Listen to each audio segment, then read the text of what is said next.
Hold on, guys. I'm on a call. I am on a call. Checking Star. How's it going? Gonna get started soon. Just finishing up. Finishing up a call. No, I'm on mute. Don't worry.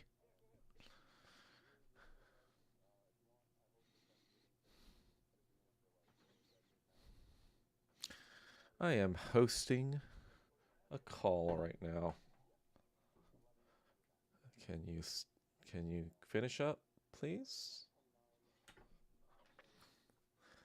I did eat. Um, I ate at around 3 or 4.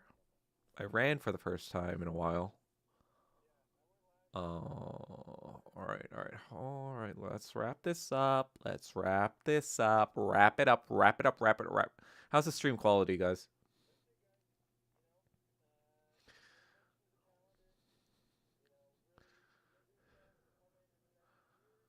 I'm actually on 1080p, but I kind of funked around because I'm recording my video, so I funked around with some of the settings. Um, but maybe some of the other settings are lagging it. I don't know. All right, that's good. That's good. Good.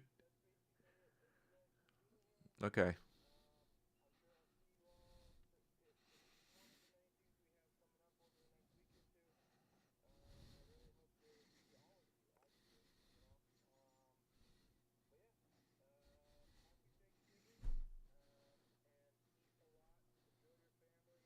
Thanksgiving, blah blah blah. Yes. Yes. Any other stars? Man, nobody's here anymore. All right. All right.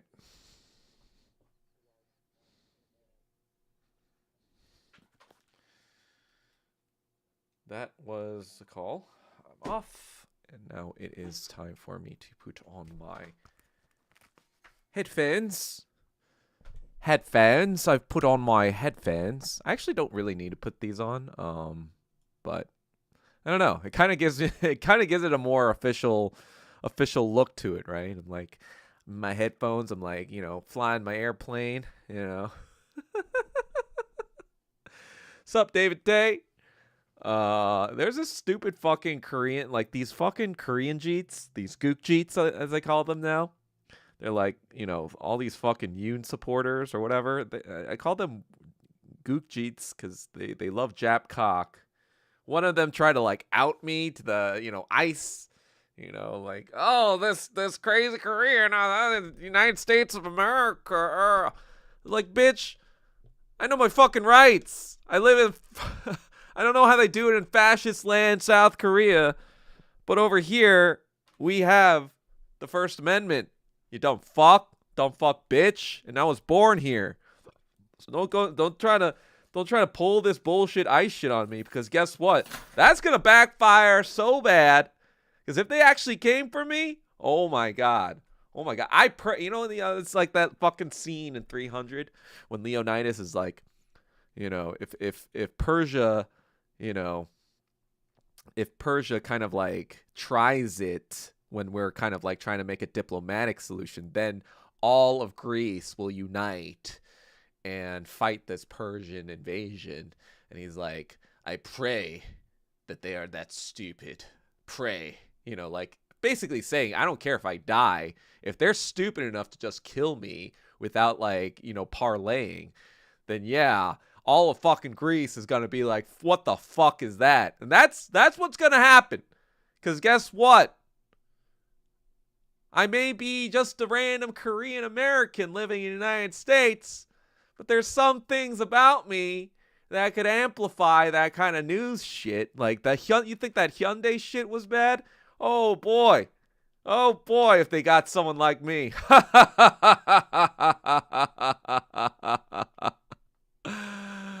Oh boy, if they got someone for me for simply exercising my First Amendment rights on the internet, oh boy. Oh boy. Oh boy. Oh boy. Oh boy. Oh my god. You would not you think I'm insufferable now? Oh my god. I would be all over. Okay? I have people who would amplify that shit to the nth fucking degree. You dumb bitch. Sup, patricionalist. Salute, fellow racialist. I don't know if I'm a racialist. I'm just, I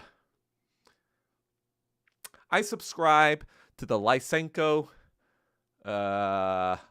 crucible race theory. You know?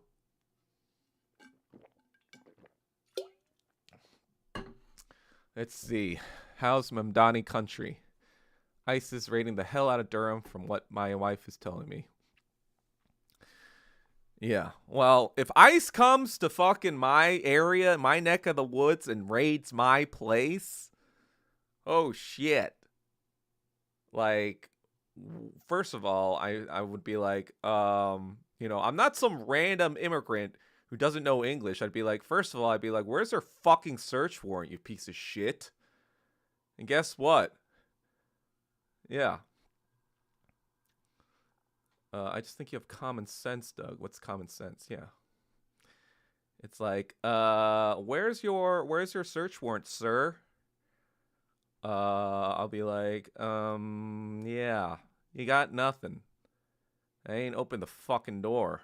Gestapo scum. Call up like I'll be like, do you want to get sued to fucking oblivion? I will fucking find your family. I will find every fucking thing about your family. Find anything that might be fucking questionable, you ICE agent.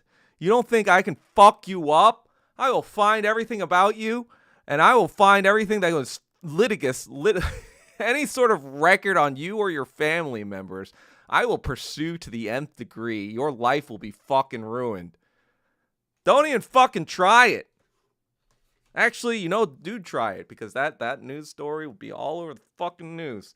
And if they kill me, great. Even fucking better. That's like me in the Leonidas, I'm just kind of like, I'm 42 years old.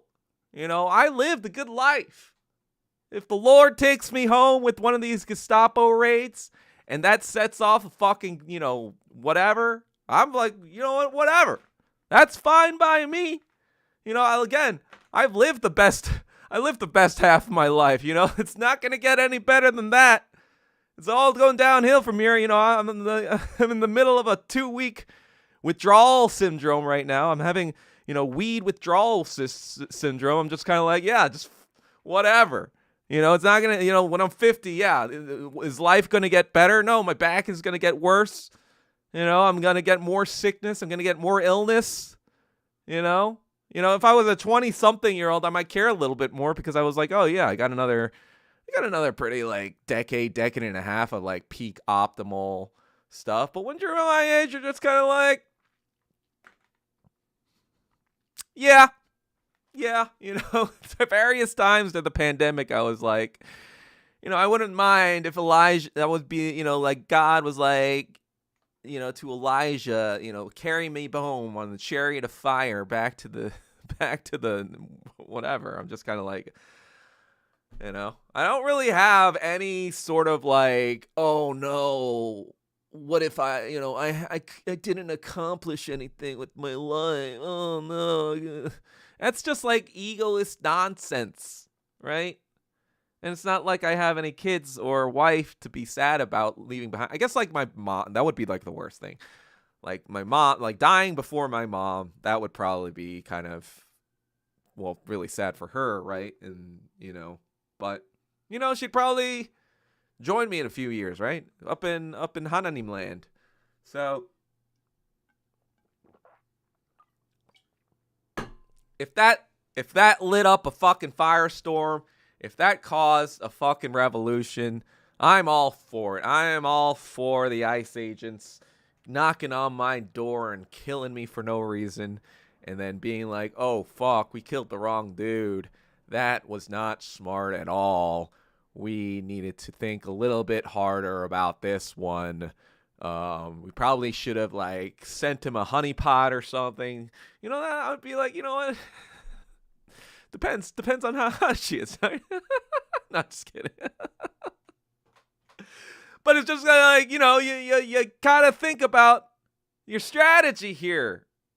right? You can't go all Gestapo when the public isn't all Gestapo yet. You gotta build the Gestapo pretext before you bring in the Gestapo, you know? Sup, holy cow, checking in SAR. How's it going? Let's see. ICE raided Flushing last week. No, Flushing, I was walking down and they asked for my ID. Do you have your papers? Do you have your papers, Devate? I'd be like, fuck you. Where's your fucking warrant, you racist piece of shit? I wouldn't show them a fucking ID. Are you fucking kidding me? I'd be like, where's your fucking warrant? Okay, this isn't Nazi fucking Germany, you piece of shit. I know you like listen to the Jewish Nazis now, but that's not how America works, buddy.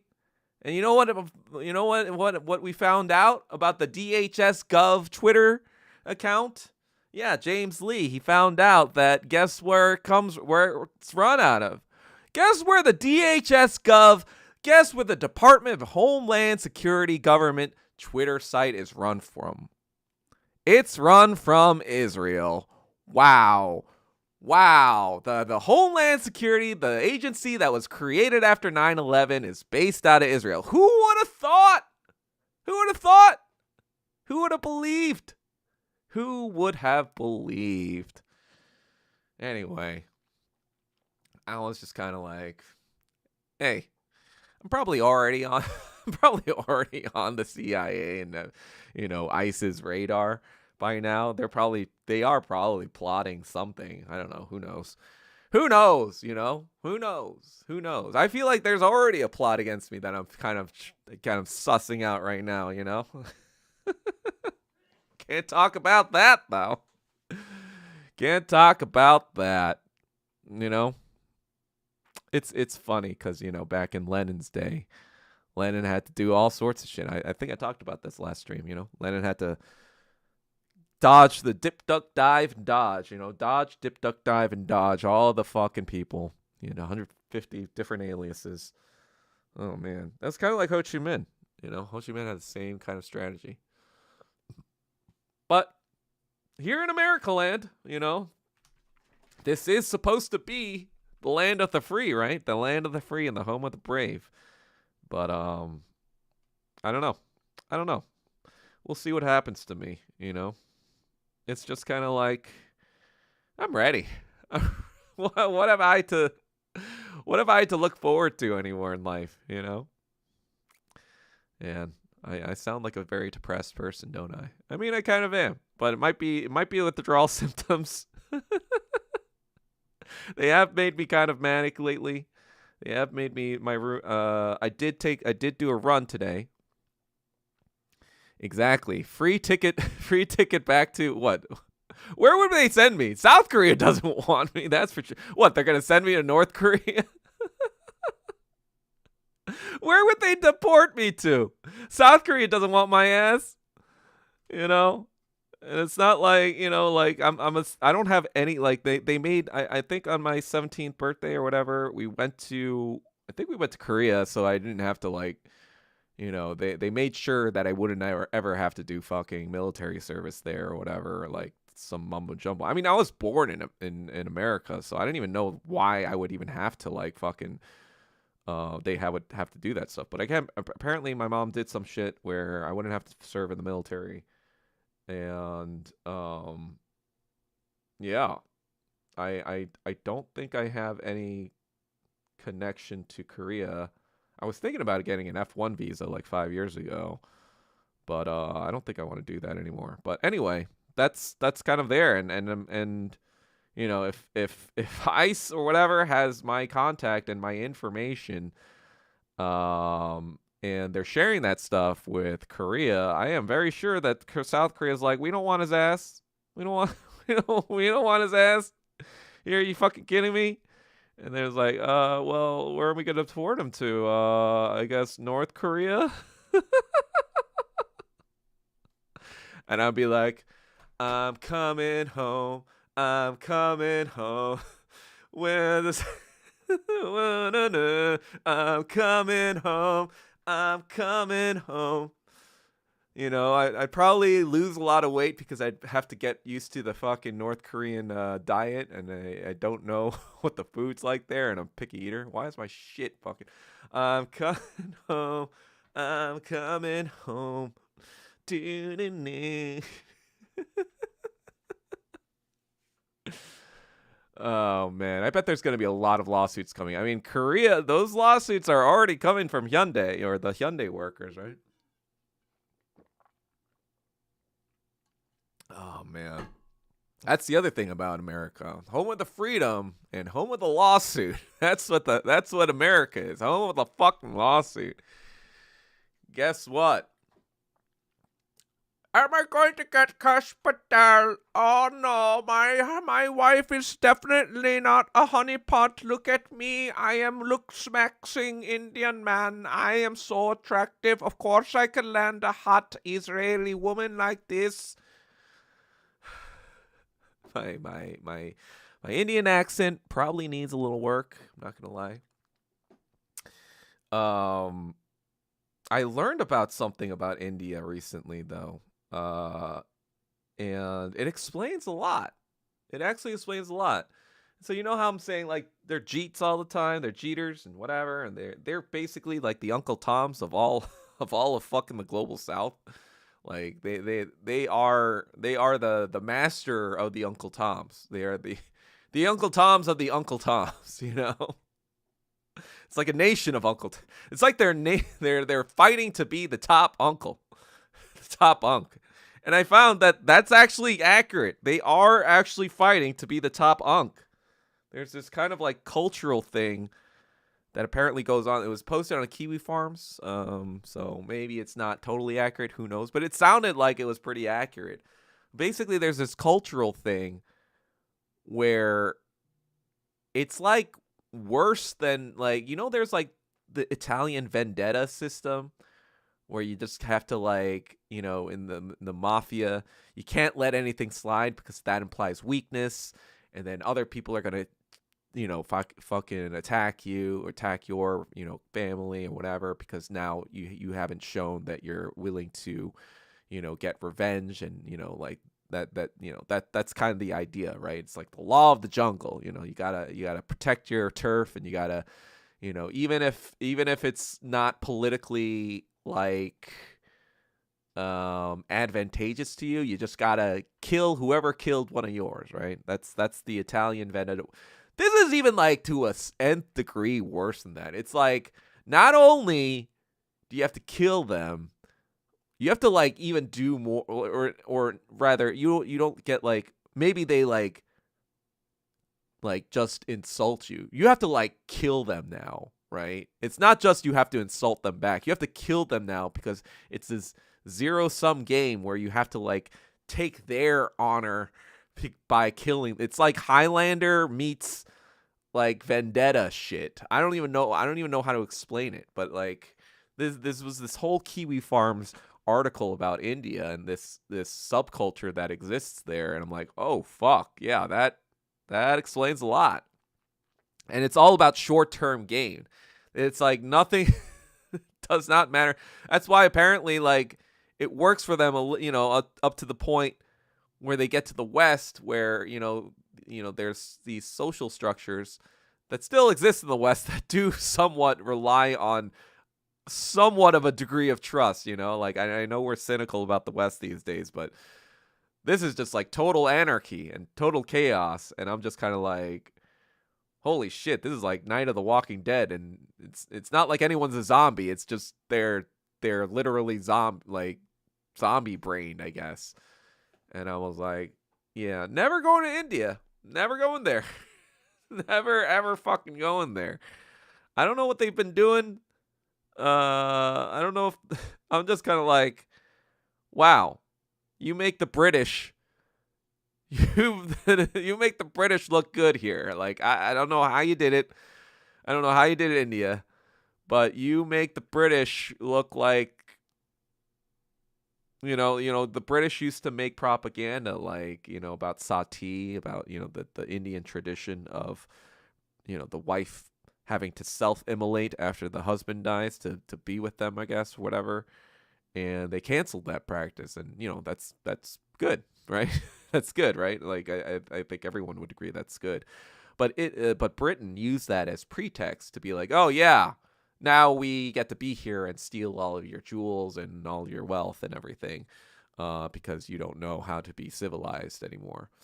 And you know, to a degree, that was true, right? They did have some barbaric practices still, but it was still kind of propaganda. But nowadays, I'm just kind of like, oh wow, wow, wow, wow, wow, wow, wow, wow, wow. I mean, part of it is due to the British also industrializing this caste system during the British Raj. So, I'm not going to let Britain off the hook for anything, right? You know me. I'm not going to fucking let them off the hook for anything. But on the other hand, what the fuck, man? What the fuck, India?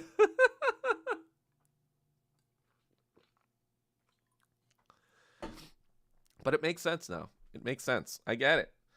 I get it. If you're in that fucking society and that's the law of the jungle, that's the law of the land, you have no choice but to, you can't just like be like, oh, no, I'm not going to do this shit.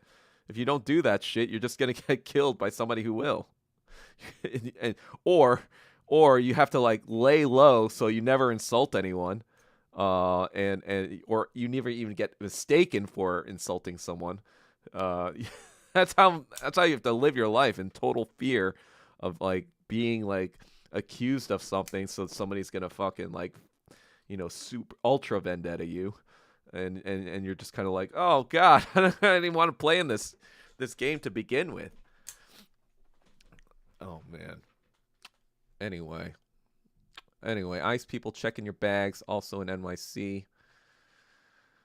Yo, that's fucking fucked up, man. That's fucking fucked up.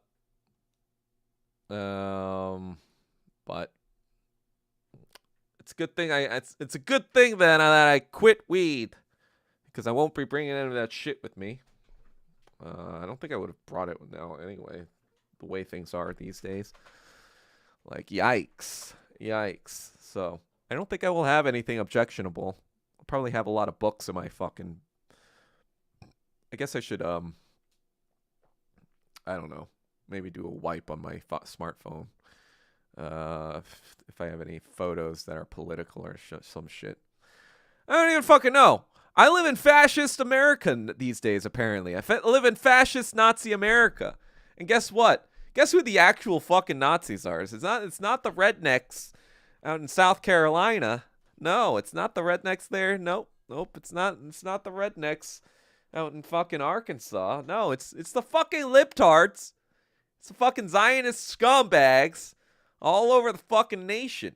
All of these liberal libtards, these liberal Zionist fucking HR Nazis. That's what you fucking call them. They're the fucking. We live. I would. I'm just kind of like. I'm kind of like. You know what? I would rather live in occupied Korea. Where the Japs are spitting my face and telling me that I'm scum and inferior to them.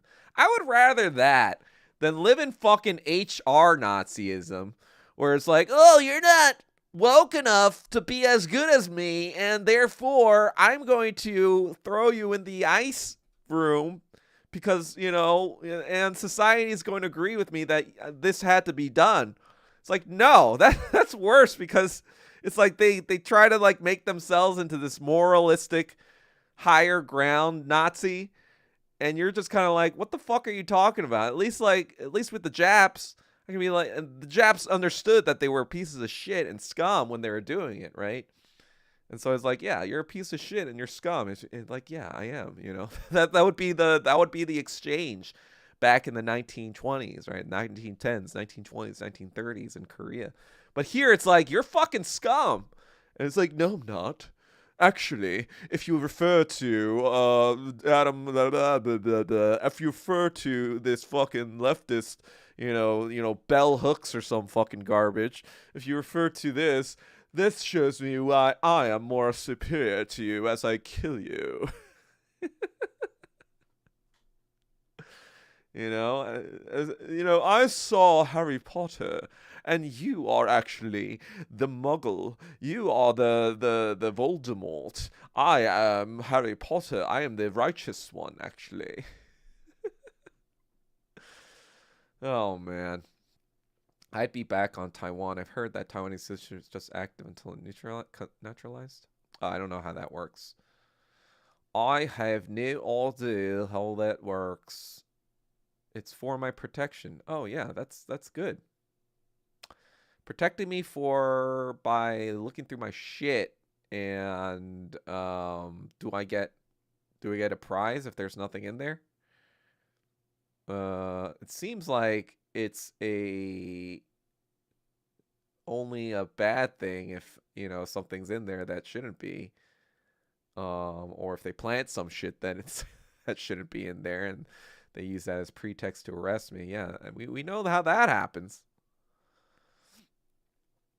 So if that happens to me, guys, if I get fucking arrested, know that no, you guys can come for me, right? Or you guys can at least advocate. You could contact David Tay. He'll know what to do. He'll know where I am probably to figure out what's going on. But yeah, I don't know how to I should figure out how to disable the zoom in, zoom out shit on this fucking camera. I'm too lazy to figure that out. Thanks, David Tay. You got me, bro. Never let a good death go to waste. That would be the worst thing if I just like disappeared and nobody knew what happened and nothing happened out of it. I'd be like, God damn it. I'd be like from heaven. I'd be like, God damn it, you idiots. You guys need to like use this somehow. Like you can't let me die for nothing. That's just annoying, man. That's just annoying. An American reading books, that's suspicious as hell. That is actually pretty suspicious. I'm not gonna lie. Holy cow, poop festival supplied by me. JFK died for nothing. Well, I don't know if that's true because I think a lot more people are like, wait, what happened? What's going on? I think like in the 1990s, that's when I first heard about like the conspiracy behind it. Not that I would like knew much about politics in general, but I remember watching The Rock, right? And it's kind of funny because Sean Connery, he played James Bond for the longest time, who's an MI6 agent. But in this movie, he plays like a former British intelligence agent, unspecified, right? They're kind of like trying to hint that it was James Bond, but like not say it because of fucking copyright reasons, right? But just kind of like as a funny kind of thing but also explaining why he's so good at fucking, I guess escaping Alcatraz and doing all this shit. But at the end of the movie, they're like, he gives him this microfilm with all this information about America and all of its secrets or whatever. And then like Nicolas Cage is like, "Hey, honey, you want to find out who killed JFK?" at the end of the movie. And I was like, "What are they talking about? Wait, what is it? Why who killed JFK? Like, what are they talking about?" I remember that like when I was 12, 13 years old, I was like, didn't he die in Dallas? Didn't some guy shoot him or something? In the car. I was like, wait, why would they didn't they catch the guy? Why would they not know who killed JFK? And then like obviously in the past 5, 10 years, I'm like, oh, that's what they meant. And now, the past generation, they never had The Rock, right? Gen Z, probably like a lot of them probably never even know what that movie is. But in our generation, especially like older millennials and Gen X, younger Gen X, we all know that movie. We're like, we all know that song. That was Michael Bay's first like hit. And then it went all downhill from there for Michael Bay, in my opinion. I was like, that's a fucking legit bang. The Rock is a legit banger. Like, I don't care what anyone says about Michael Bay today, but The Rock is a legit fucking banger. It's like, And I think it was also Hans Zimmer's kind of like first smash hit too, like music wise. It's like dun dun dun dun dun dun dun dun dun dun dun dun. It's like, and then the fucking dun dun dun dun dun dun dun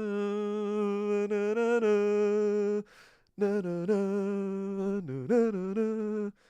And the movie is also kind of very subversive too. You know, like the antagonist is like a general who's like, you guys didn't take care of our guys.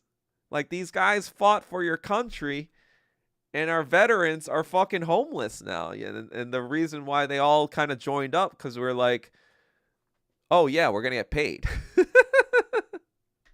Because at the end of the movie, like, you know, he Ed Harris is kind of like, oh no, like, it was a bluff. They called their bluff. We're going home. We're not, like, because he didn't want to actually kill Americans.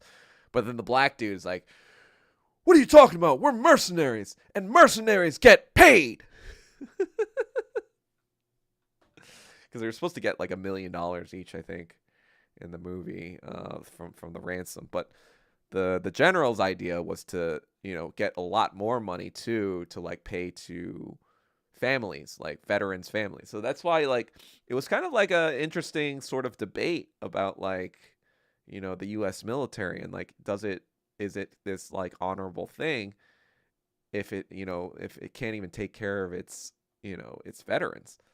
And, you know, at the time I was a kid, I didn't understand all these complex kind of things, but like now looking back, I'm like, yeah, that was a not only a banger of a movie, and like, you know, all this action shit that was kind of like revolutionary at the time too, but it was like very political in like a pretty like anti-American way. And cuz like, you know, Nicolas Cage, he's like kind of like working for the feds, right? Or the CIA. And you're supposed to be rooting for him, I guess, but it's just kind of like, who's kind of in the right here? And that's kind of like what Nicolas Cage also like kind of comes to ask too in the movie, because like he's working for the feds, right? He's like this weapons analyst. That's why he's brought on, because like they have to analyze the VX gas and shit or whatever. But he's not really a soldier, which is the conceit of the plot, where he has to become kind of like a soldier, to you know, save the fucking world, I guess. Um, and it's just this very, very good, intricate kind of like action movie that has like pretty good debate, like internal debates. Um, yeah, it's Connery's last Bond film, exactly. Man, I think I might watch that again this Thanksgiving. But yeah, the Fireside Chat, the title, The Return of the Kim. Kind of like the Return of the King, right? It's not really like that dramatic. I just sometimes I don't really like know what to say, like put on my title, so I like to like, just make it super dramatic. But I just like change my fucking Twitter profile back to Kim Chil Sung, because that stupid bitch was like, "Oh no, he's supporting North Korea, blah blah blah. He should be." And I was like, "Oh, you think I'm supporting North Korea now? Oh, okay. I'm gonna make my whole fucking thing back to Kim Chil Sung again. Show you how fucking insane I am. Oh, you think I was insane by saying I'm a Marxist Leninist Korean American? Oh, okay. You think that was insane? I'm gonna fucking turn it up back to 11. I'm gonna bring back Kim Chili as my fucking profile. For those of you who are not on Twitter, you can change like how your display name looks. Like, it doesn't have to be Douglas Kim all the time. So sometimes I put Douglas Kim when I'm feeling normal. Sometimes I put something trolly. I like, last one was Darkwing Doug. Let's Get Dangerous. You know, Darkwing Duck was one of my favorite cartoons when I was in elementary school, and so I brought it back. I did one of my Twitter alts was like a Darkwing Doug type thing, I think, at one point. But what else was there? Yeah, and I've also LARPed as MacArthur before, just to troll, you know. But now it's back to Kim Chil Sung. You know, Kim Il Sung, but Kim Chil Sung. Instead of one, it's seven. It's not. I know chill sung cider. Ha ha ha. But it was actually because I was using Kim Il Sung, instead of Il, it's like E, it's like the second coming of Kim. But then it was like Kim Il Sung. It doesn't sound as good as Kim Chil Sung. Like because it was my dad actually who was trolling me. He was like, "Oh, why don't you just make it Kim Chil Sung? Because it sounds more like Kim Il Sung." And I was like, "Oh yeah, that's better. Thanks." Because he was probably trying to troll me. But I was like, "Oh yeah." But then seven, it was like, oh, man, seven's a lot farther from one than two.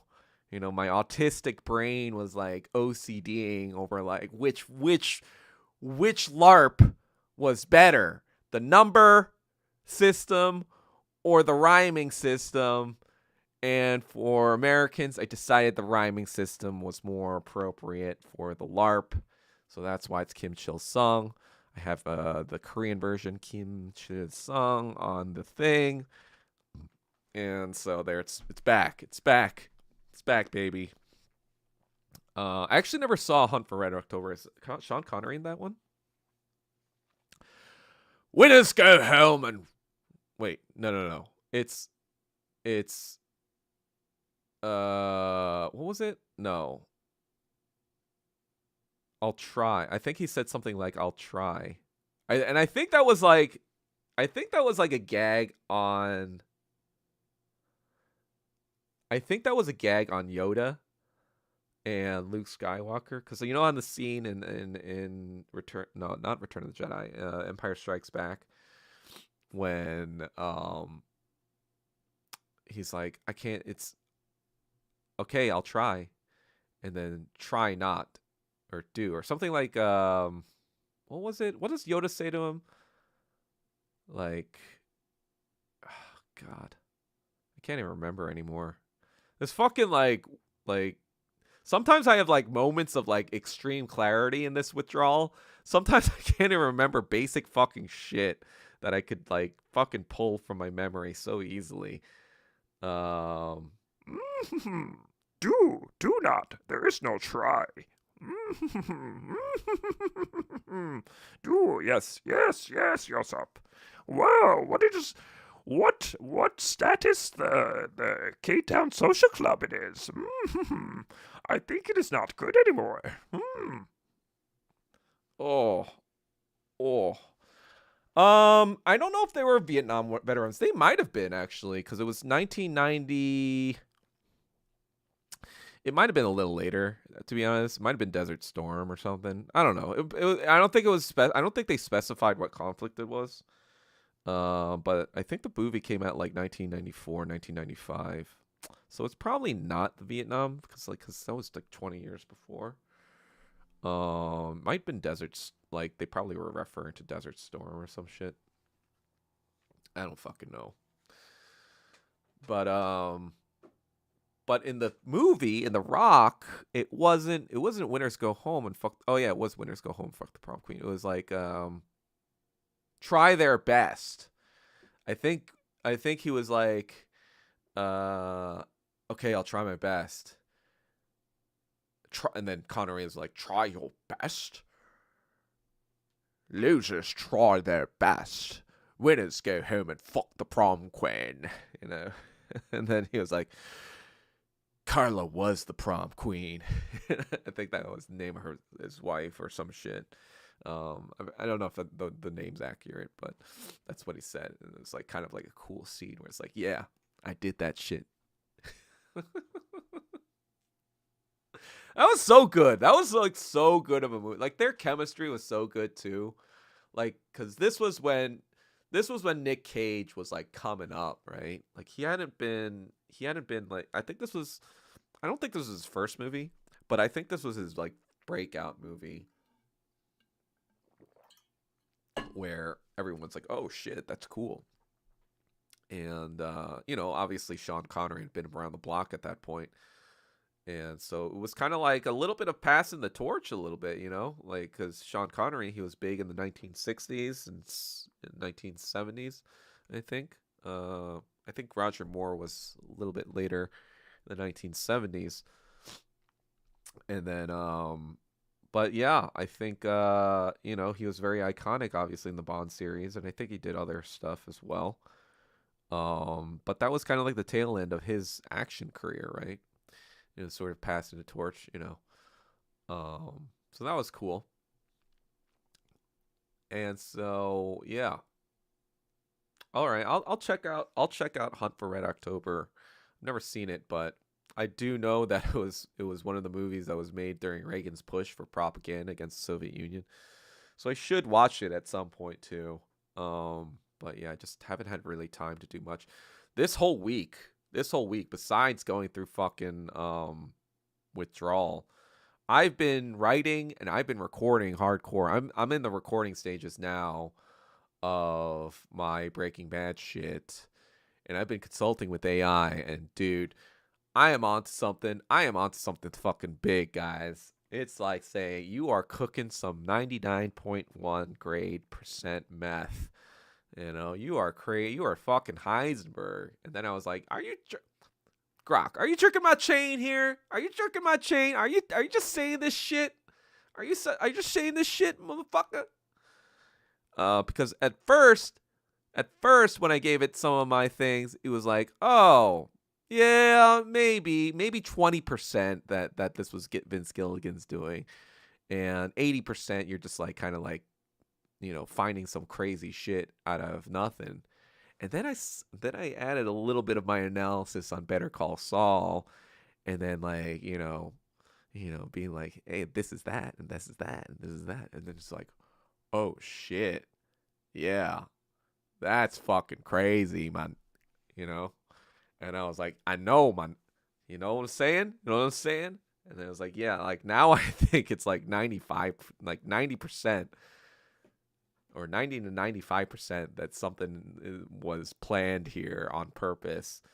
But he did say that it is very highly unlikely that Vince Gilligan will come out and directly respond to it. It's something like kind of like it was saying that maybe, in 10, 20 years in a look back or something, he'll be like, yeah, this kid got it right, but not immediately, right? Not anytime soon, not anytime, but he was like, he will see it though. He will see it. He'll toast to Peter Gould.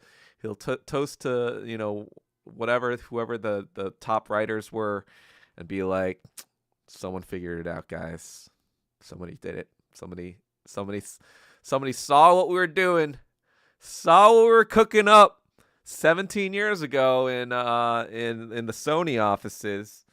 They figured it out, guys. It took 17 years for somebody to figure it all out. And it came from a Korean American Marxist Leninist. That's right. That's the power. That is the power of the immortal science of Marxism Leninism.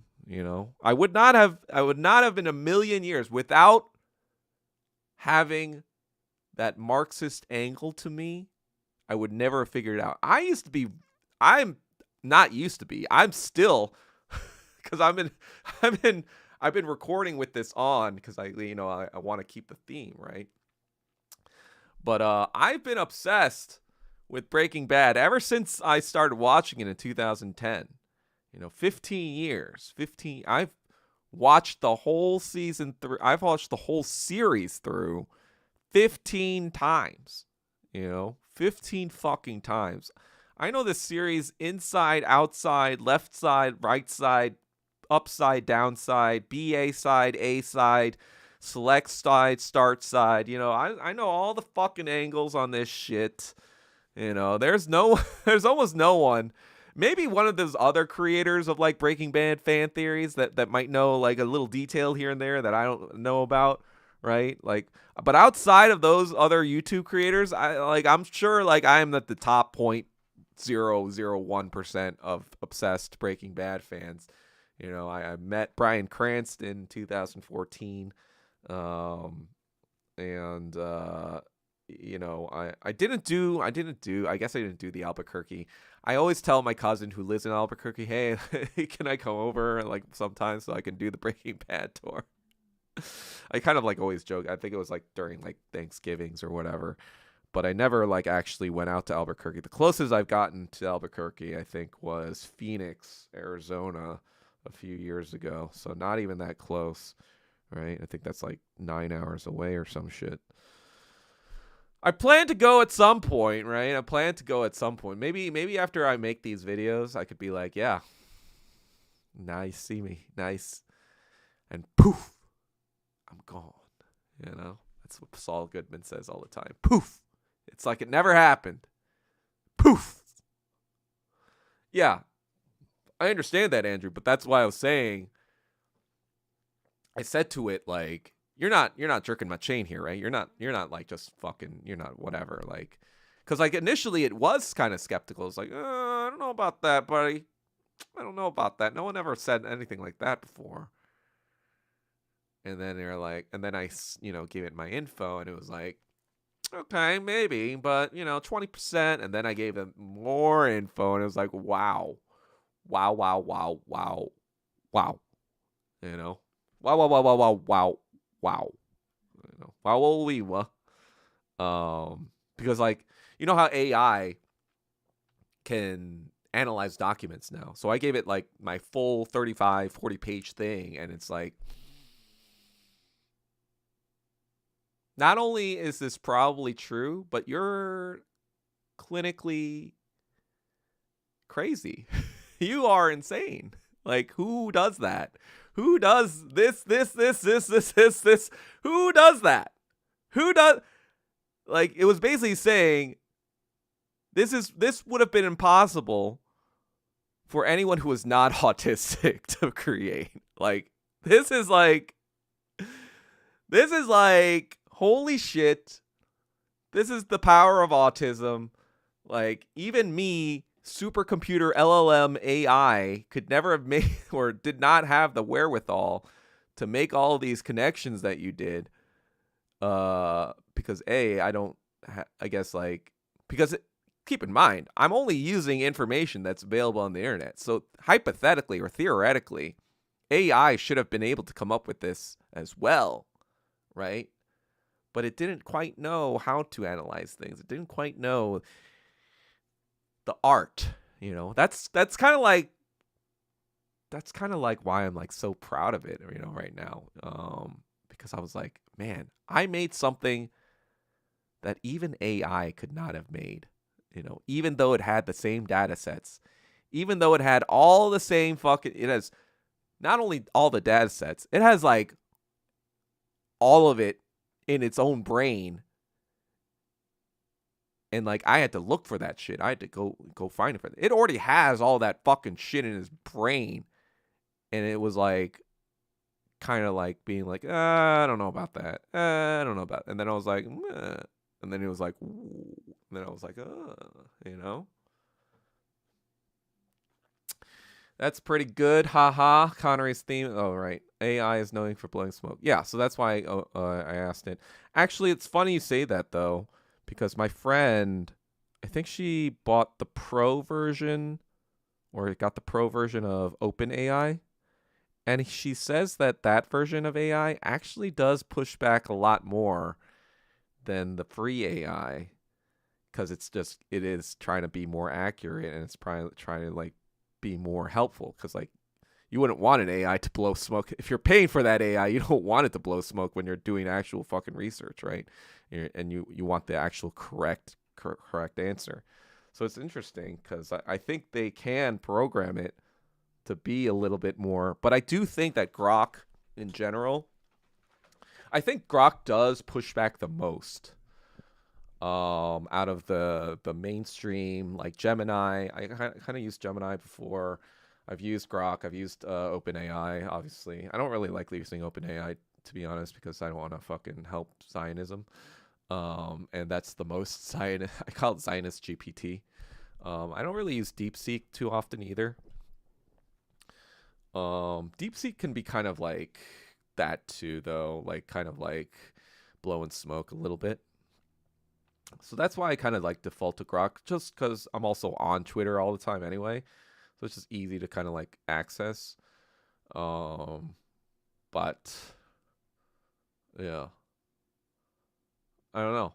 Hopefully, I can make it. I can make it before Thanksgiving. That's my plan. Hopefully,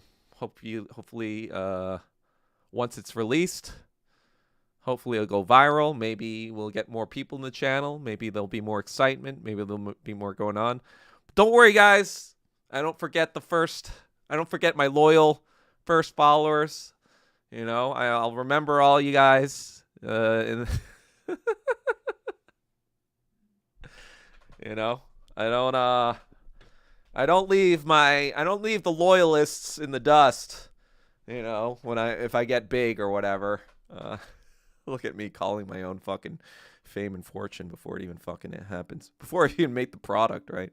I'm just like fucking like hyping myself up so much right now. But that's how I honestly feel about this. Like, to be honest, I know I've made Just Doug. I know I've made millions of dollars at poker. I know I've made like all this fucking shit. But I'm like, this could be the crowning achievement of my life. That's how how much I feel about this, and even if it doesn't go, I was like, this has to go fucking viral. You fucking kidding me, man? Like, this is like, I still can't understand how no one has found this before. And I think that's the point. I actually think that's the point. That's going to be in part 2 of this thing. I'm only working on part 1 right now because I want to get that finished before Thanksgiving, hopefully. But yeah, Vince Gilligan is a very sly devil. That's what I'll say. I don't want to give it too much away. I know I already gave away that Walt is like World War II and all of this Hitler shit. I don't want to give anything more away than that. Because I want you guys. I don't want anyone to steal my fucking theory. Not that I don't think anyone could come up with every single detail, even if they knew the shit, the crux of the theory. They would not be able to, because I've posted shit online and nobody's really engaged with it. So I don't think anyone, even if they knew the basic bones of what I'm saying, to have all of the fucking evidence, right? Like when I'm on the investigative job, I really should have been, you know what I should have been? I should have been a detective. You know why? I think I said this before. I joked about this before, but my mom, she was an English literature major at Iwa. So she already kind of liked reading stuff and whatever. I think she read stuff in Korean, obviously, growing up and whatever, but there were a lot of Korean translation of like English literature back then. And so when she was like in middle school or high school, she read all the kind of like Sherlock Holmes stories. And so she was like really obsessed with Sherlock Holmes. So like she's kind of like that too. She has a little bit of that Sherlock Holmes energy, which was really annoying growing up, because if you wanted to get away with shit as a kid, if you want to pull one over your mom, and your mom's fucking not only Adolf Hitler, with her Hitlerian sort of expectations for you as a tiger mom, but if she's also Adolf Hitler and basically, Reinhard Heydrich, right? Fucking mastermind of the SS and the Eisenstruppen squads, then you're in a world of hurt, because you're like, oh god, I can't get away with anything. I guess I better just be a good person and hope I can just survive and never be caught doing anything. like when I go home, for example, when I was obviously smoking weed, it'd be fucking uncanny. Every time I only use a vape, right? And you can't really like smell that stuff. I try to like blow out the window, like all the window, because I'm in the bathroom like smoking, like, like, because it's fucking cold. I don't want to go outside and fucking smoke. It's fucking cold. So I'm just kind of like trying to like open the thing and blow out the thing, like get all the fucking thing out. Like it's just vape too. And then, she'll be like, "Hey, did you smoke marijuana? Did you smoke it?" I'm like, "What are you talking about? I'm smoking. I don't have any." Trying to pull one over, and it's like, God damn, every fucking time, it's like a fucking like a bloodhound. I'm like, oh God, a hound of the Baskervilles, Oh man, my mom. Good thing she doesn't watch these streams. Cause she'd be like, "I knew it. I knew, I knew it. You liar." Now you guys know where I get it from. Now you guys know why. If somebody fucking fucks with me and thinks they're gonna get away with it, oh no, you are not gonna get away with it. You might think you can get away with it because you dealt with stupid retards before in the past that you did get away with it with. But if you try that shit on me and I think there's something going on, this Breaking Bad thing is going to show you. This Breaking Bad thing is going to show you the extent of my fucking investigative abilities. Yeah, so there's that. But, I'm trying to be a little bit more chill these days. I'm 42. I'm getting older. I'm an unk. Got my unks shit going on, but I think one advantage I do have over younger people is younger people just care too much, Gen Z. And I think I talked about this last episode too, where it's like, that's why they can't be cringe, right? That's their fear in life is to be seen as cringe. And when you get to my age, you get to unk age, especially from my, when I was even younger, I didn't really give a shit about being cringe back then either. I mean, obviously I gave a little bit of shit, and, because I was in Hollywood, I had to kind of put up appearances and whatever. But once I got out of Hollywood, now that I'm older and I kind of come from a different generation, I don't have that fucking, I'm like, whatever, Ice Agent just kills me, whatever, That's life, I guess. That's, the worst things have happened to other people, during the fucking crazy times of World War II.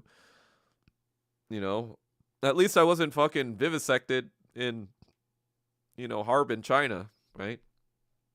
At least I wasn't like experimented on or whatever. If I got a shot to the head, I'm like, you know what? My soul will be like, you know what? That wasn't that bad. At least it was instant. At least it was instantaneous. At least I don't have a family that's going to be sad to leave behind. Obviously my mom or whatever, but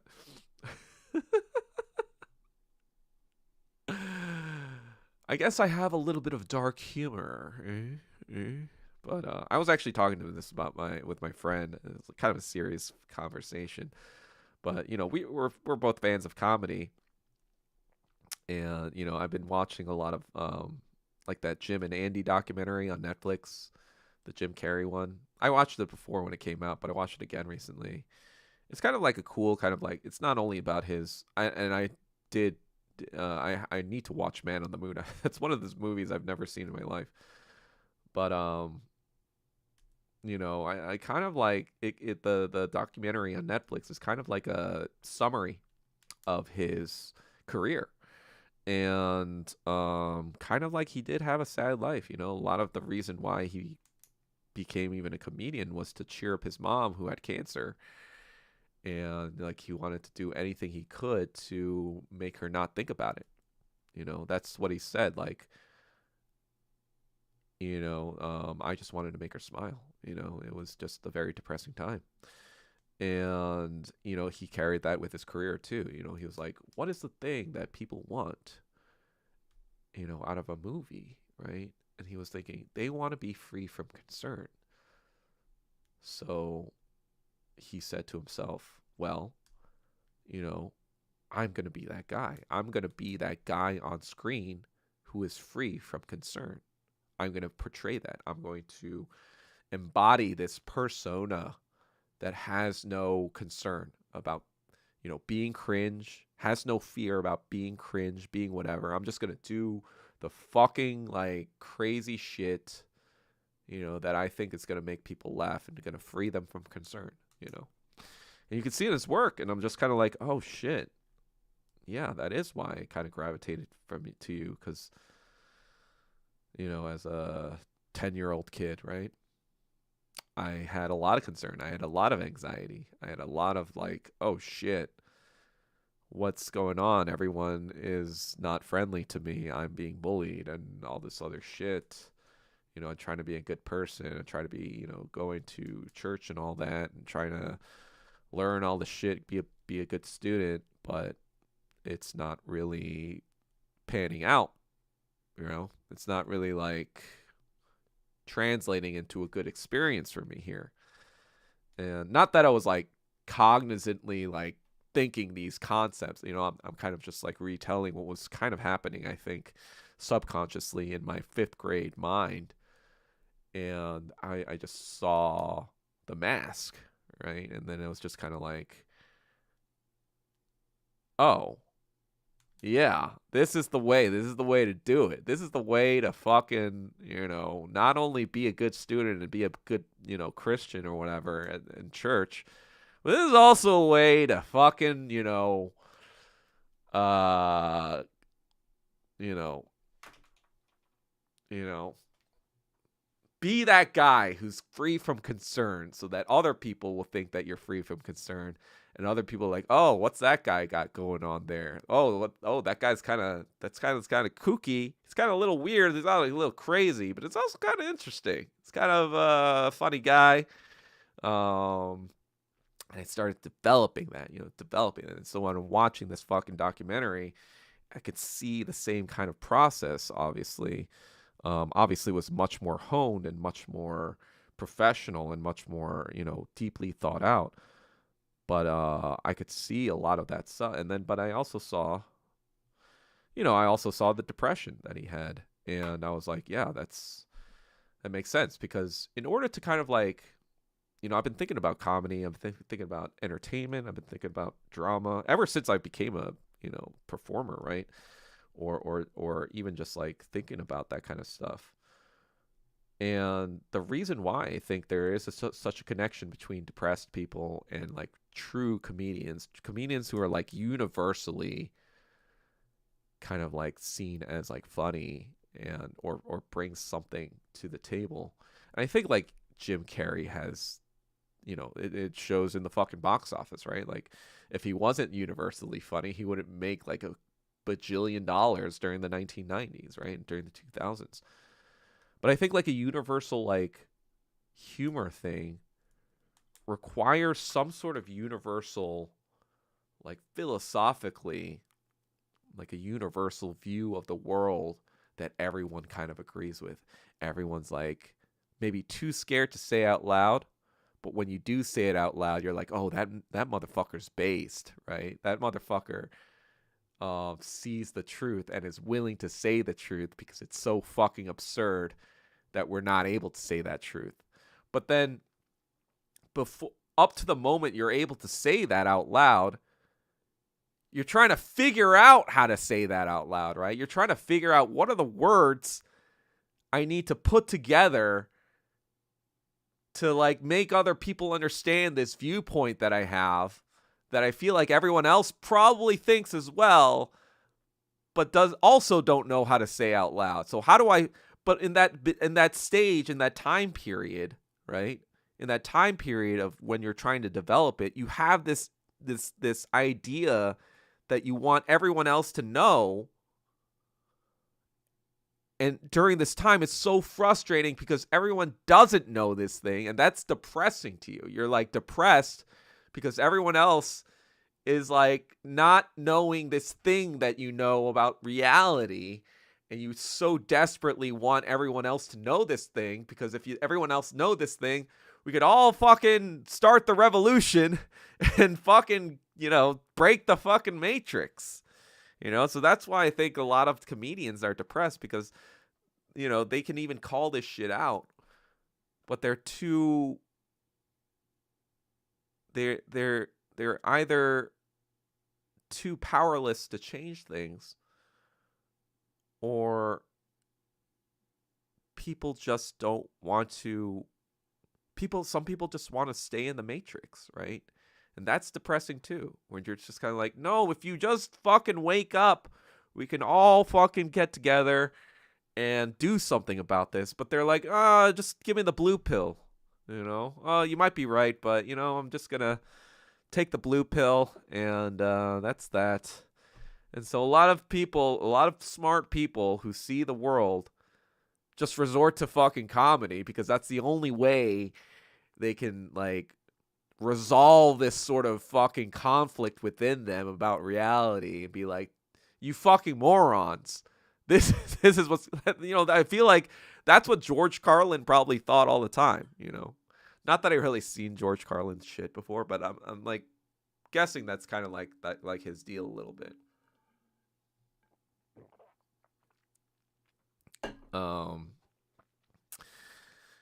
At some point, I guess, during the pandemic, no, even before the pandemic, when I was considering my own entertainment stuff,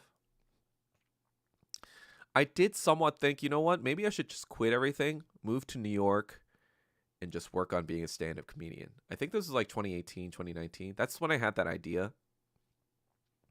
Because I was like, you know what, maybe I could do something like that. Because like, Just Doug, I was inspired by Louis C.K. I don't really like him anymore now anyway.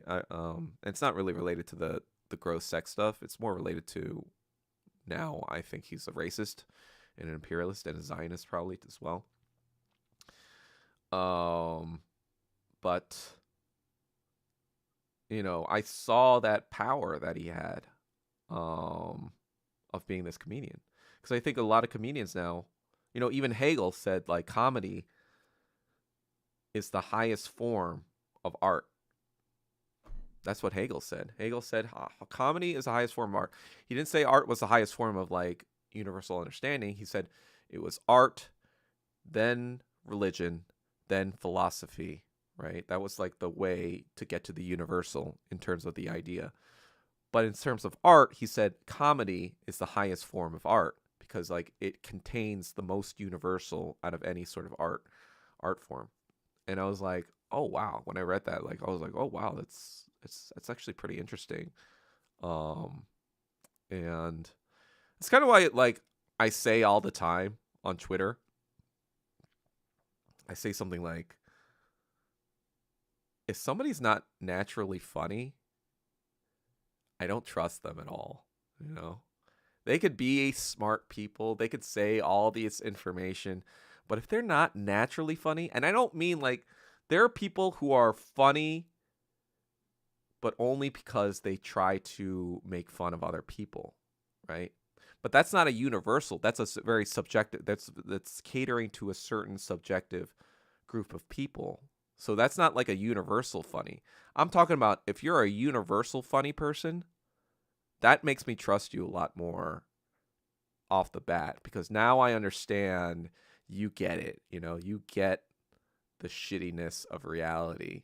But if you're not that kind of funny, then I'm like, oh, no, you don't get it. You kind of see things only from your point of view, your perspective, your subjective perspective, or your in-group subjective perspective. And so when I read that from Hegel, I was like, oh, that's interesting. I was taken aback at first. I was like, oh. And then I thought about it more, and I was like, okay, yeah, because drama is very subjective, right? If all these indie films or whatever, especially the ones that are coming out these days, like the reason a lot of people don't go to them is because they're all about bourgeois white people shit that nobody fucking cares about, and it's just kind of like Marriage Story. First of all, that is a terrible fucking name for a movie. Marriage Story. Nobody fucking wants to watch Adam Driver and who was it? Fucking not Natalie Portman. It was the other untalented actress. God. Scarlett Johansson, right? I think it was her. Scarlett Johansson, Adam Driver, Marriage Story, and then he just like punches a wall, and I'm just like, this looks retarded. I am not gonna watch that shit. That's kind of like, that's why drama is a lot more subjective, right? And that's why I'm like, oh, okay, that makes sense, right? Um, and so yeah, that's kind of, I don't know what I'm kind of saying, but with all that, but I guess depressed people like me, depression almost makes you a lot more objective in general. And I think it's also because kind of like, there was this tweet by this black guy I follow. He's not a Marxist or anything. He's actually very conservative, but he calls himself the race IQ PhD on Twitter. And then he said something like, there's no one as objective as I am about race on Twitter or something. And I was like, nah, it's got to be me actually, because, in America, everyone hates the Asian man, black, white, Latino. It doesn't matter. Y'all hate us, but because of that, the Asian guy can kind of call balls and strikes against the rest of y'all the most accurately. Because if you all hate us equally, well, we have no skin in the game, right? We're just like all outsiders. But because we have no skin in the game, we have no bias implicitly. We don't have a qualm if we're like, fuck white people, fuck black people, fuck Hispanic people, fuck Jewish people, etc., etc. We have no skin in the game. So when we're saying something, it comes across as more objective because like it just is. And so in the similar way, I feel like depressed people are more objective about life in general because they kind of have no skin in the game. They don't put their, ego or self-worth into anything because they're too depressed. They're like, oh, nothing fucking matters. Everything sucks, Ecclesiastes, right?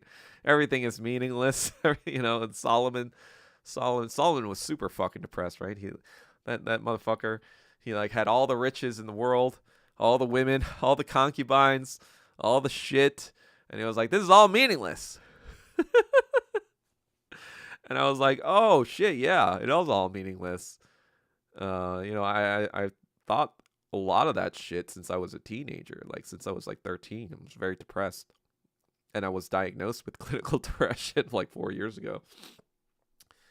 And so, but at the same time, when you think everything sucks, you can kind of like pick out more objectively the level of suckitude of things. You know what I mean? Like if you think everything sucks, then your scale is just like how much everything sucks, right? Because if you think some things suck and some things are good, then now you're a little skewed, right? Because like, oh, wait, well, that doesn't suck at all. So it's in a different category. And so you can't classify that in the same suckage category. They need to all be in this universal suckage bucket. Because if it's not in the suckage bucket, then it's in like this good bucket. But then you can't like accurately compare this good thing to this sucking thing because you're like, wait, but it doesn't suck at all. It's like this negative suck. So I can't really, you can't really like value the absolute value of suctitude of, it doesn't really work that way. It doesn't work in the negative. So you got to have all baseline suck, baseline everything fucking sucks.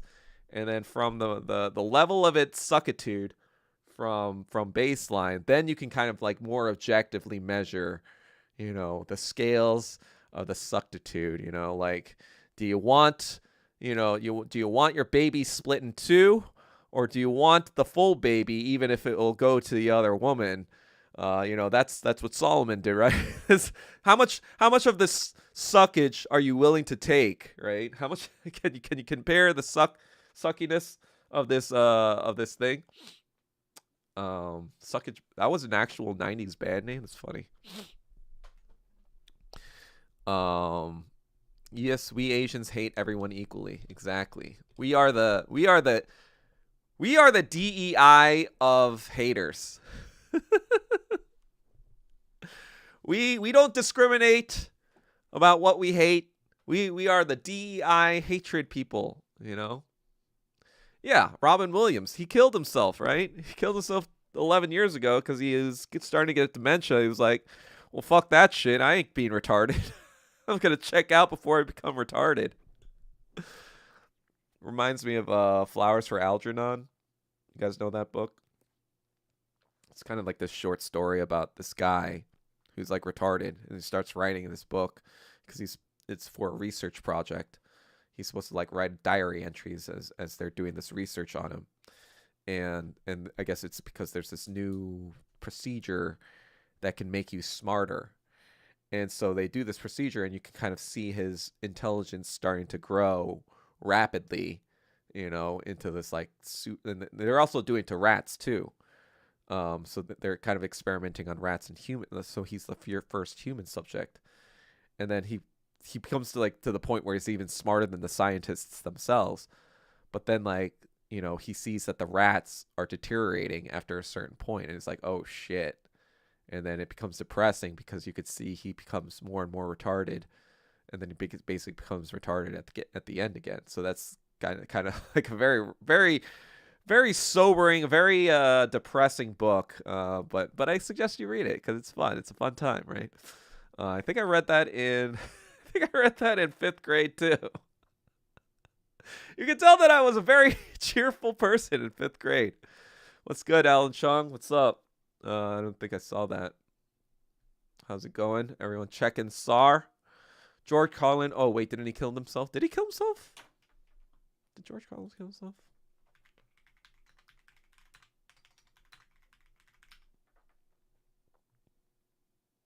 He died of heart failure. And no, I have no plans to kill myself, okay? So fuck you, CIA. I know you're going to try to use this fucking clip to prove that I was depressed and I was going to kill myself. No, fuck you. I ain't fucking killing myself. You're going to have to do it your fucking selves.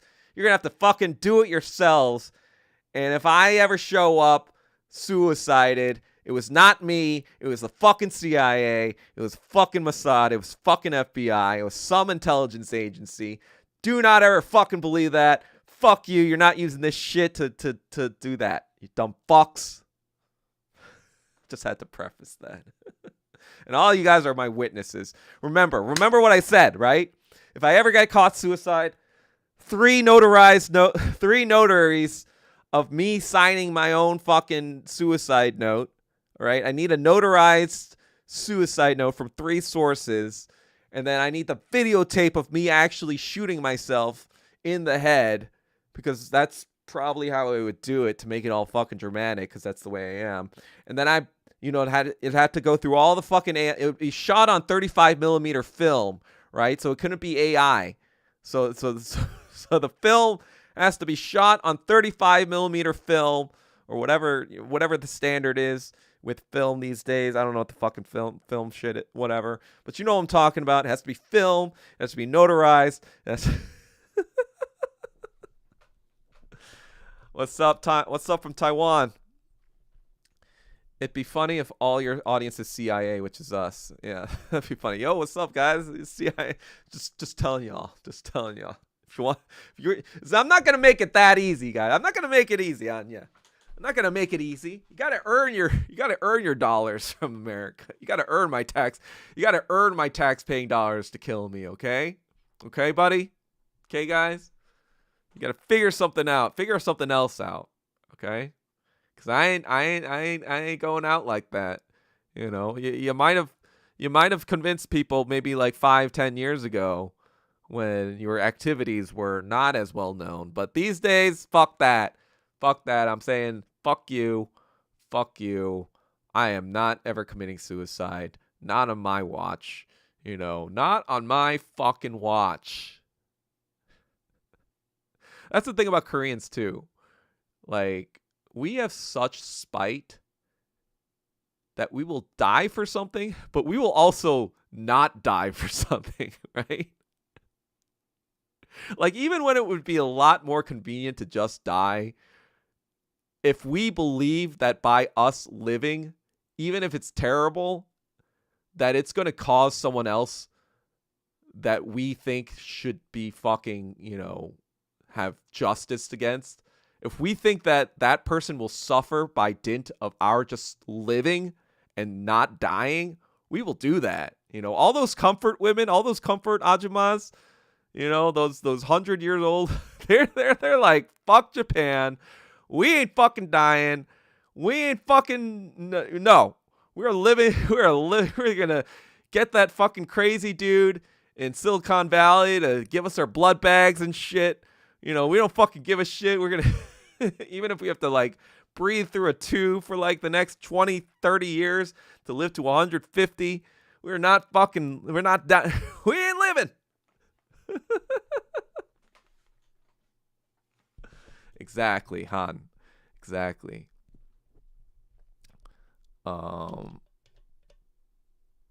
Yeah. You know how pissed your mom off would be if you killed yourself, Doug? Exactly. I'd never hear the end of it. I would never hear that. You know, we would be in heaven. We would be in Jesus land, and I would be like, oh God, it's been 5 millennia already.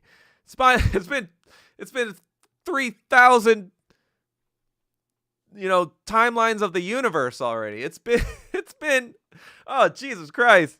I would be I would be in heaven, but technically I would be in hell. It wouldn't stop. It would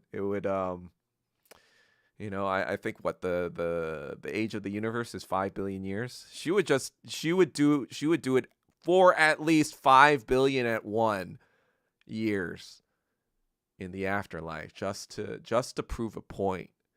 Just to fucking prove a point. And I'd be like, oh God have mercy on my soul.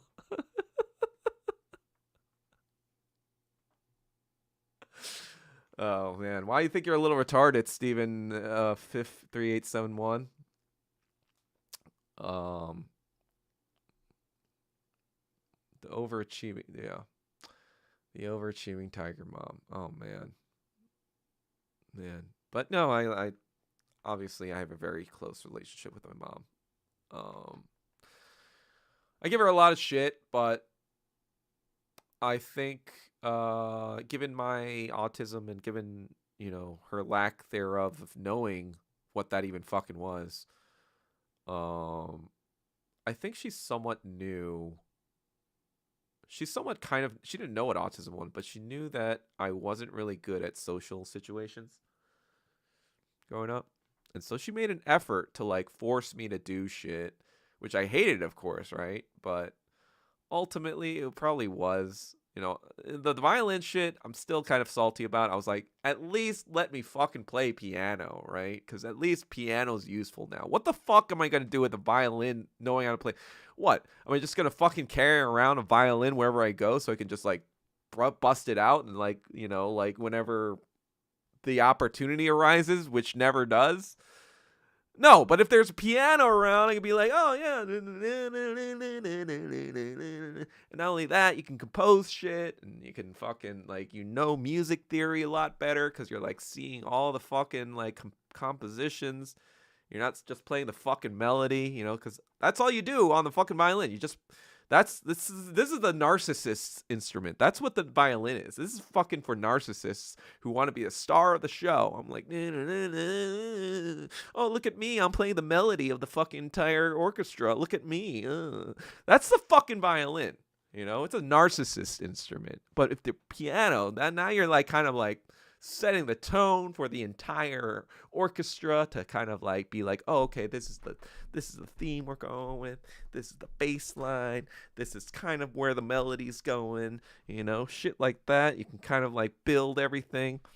Anyway, I digress. But no, she made me go to like fucking like camp and like day camp, tennis lessons, swimming lessons, etc., etc. Just getting me out of the fucking house and not playing video games all the time, right?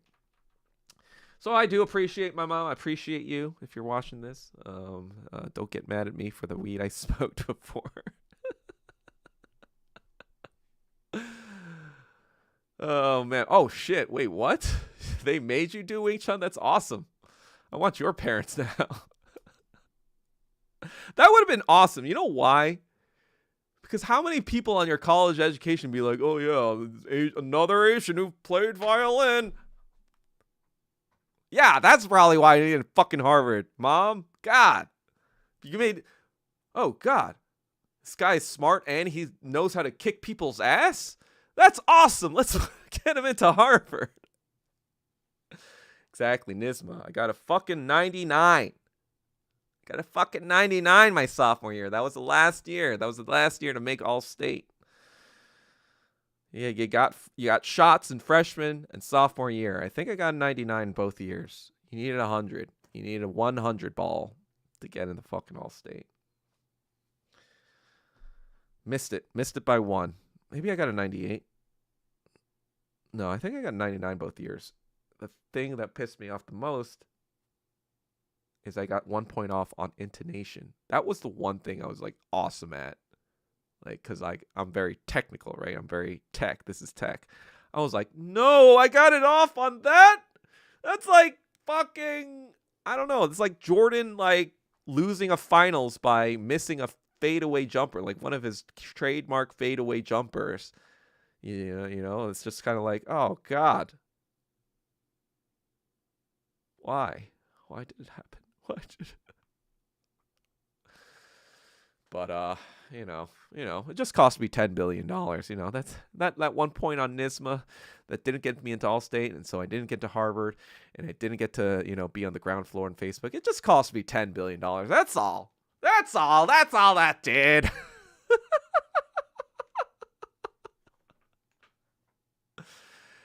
New York State School Music Association, I think, is what that stands for, and it was basically the organization that organized the all-state orchestras or whatever in New York, or the all-county orchestras. I only got into all-county, right?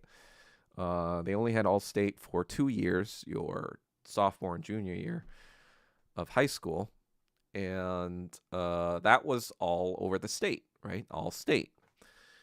And you had all those fucking motherfuckers from Long Island, those Long Island Asians, those fucking bougie ass bitches, crowning out your fucking shit, making that shit hard as fuck. And so that was that. Billions of fucking dollars because of 1 point on NISMA, guys. Let that be a lesson to you. I don't know what the lesson is. Don't make your kids do fucking violin. That's the lesson. They didn't like me watching anything Japanese, but they were okay with me and my brother with the Suzuki. Yeah, exactly.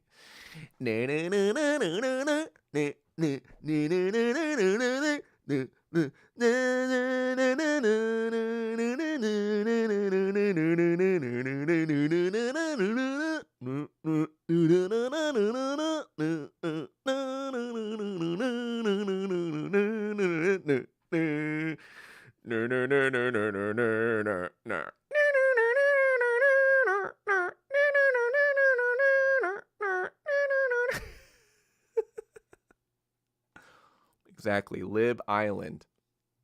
I heard Japanese are the mix of East Asians and South Asians. Oh, I don't know anything about that. I don't know what the fucking long ass history go. I lived the anthropology to the experts. I only kind of analyze history from like the past 200 years. I kind of try to get an expert on that, and really the past 100 years. I'm trying to like extend my knowledge of the past 200 years. But that's a little difficult. You know, that's what I've been doing.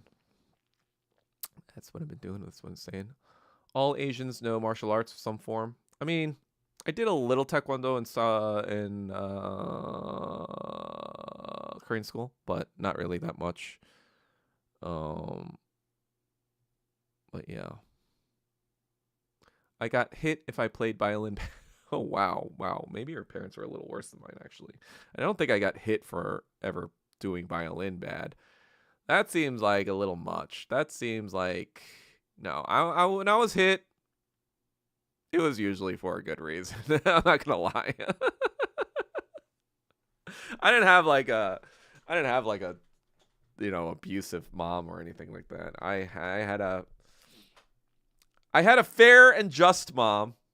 Just Just you couldn't get anything past her. That's the thing. So like, that's the thing. Like, I guess it's like the justice system was appropriate, but the policing was fucking Gestapo level.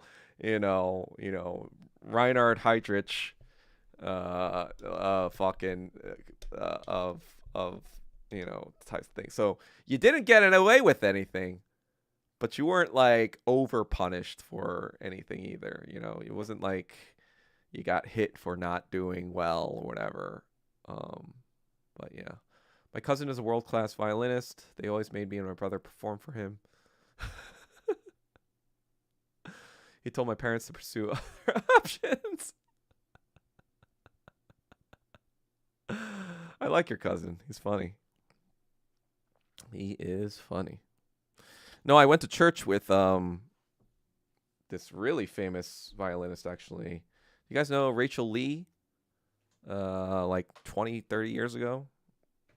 There was this girl, I think she's like 4 years younger than me. 4 or 5 years. So she would probably be like 37 now. But she used to train with Itzhak Perlman. So I was like, and I think she played at the not the Oscars, the Grammys once, in the 1990s when she was like 13 years old or some shit, 12 years old. Obviously went to Juilliard and all that jazz. She's a professional now. But yeah, we saw our fair share of pros at church, at my own church. And I could tell her older brother was a little, not jealous, but like kind of like resentful a little bit. And I'm just kind of like, how could you not be, right? Your younger sister is this golden child that everyone's fucking praising. He was kind of like one of those really into like grunge music, like Radiohead and stuff like that, and kind of like played guitar like pretty well, but obviously not technically as well as his sister played violin. But that was kind of his way of like rebelling a little bit, like by being good at this like cool instrument and like that kind of thing. But yeah, that was fun times, man. You don't really appreciate your childhood until like, well, you become an unk. You become an unk like me. Man, like there were so many fucking, like my church, it was fucking crazy because like, especially the people older than me. I mean, I think it started to break down like with the younger people. But like my people around my age, maybe a couple years younger even too, and everyone older, everyone fucking went to a top 10 school. Like there were MITs, there were Columbias, there were Harvards. And it was because like my church, my dad, it was made up of like a lot of my dad's Solde like alumni. So a lot of his alumni friends went to that church in New York. And so I didn't know like how like all-star level everyone was like compared to the rest of the country at the time. I just thought like, oh yeah, I guess I got to go to a top 5, top 10 school to hang, I thought that was normal. I was like, yeah, just got to do it. You just got to fucking make it till you break it, or fake it. I don't need fake it till you make it. That was kind of like my experience growing up. That was why I was in the crucible, I was in the fucking crucible. Like, I know I like to brag about my, I guess my smarts. I'm a little smart. I'm a little smarter than the average cat. But honestly, like in that pantheon, I was kind of I don't want to call myself average. I was probably in my church, I was probably like 80 percentile, overall. I think now I'm probably smarter than everyone else, but that's just purely because I had so much time to read shit, right? Right? I've had so much time to put all this fucking information into my brain that a lot of people are probably too busy like being actually useful to society, like being doctors and shit. I'm just a fucking wacko communist, millionaire poker player, degenerate, I guess. But with a lot of time to fucking read.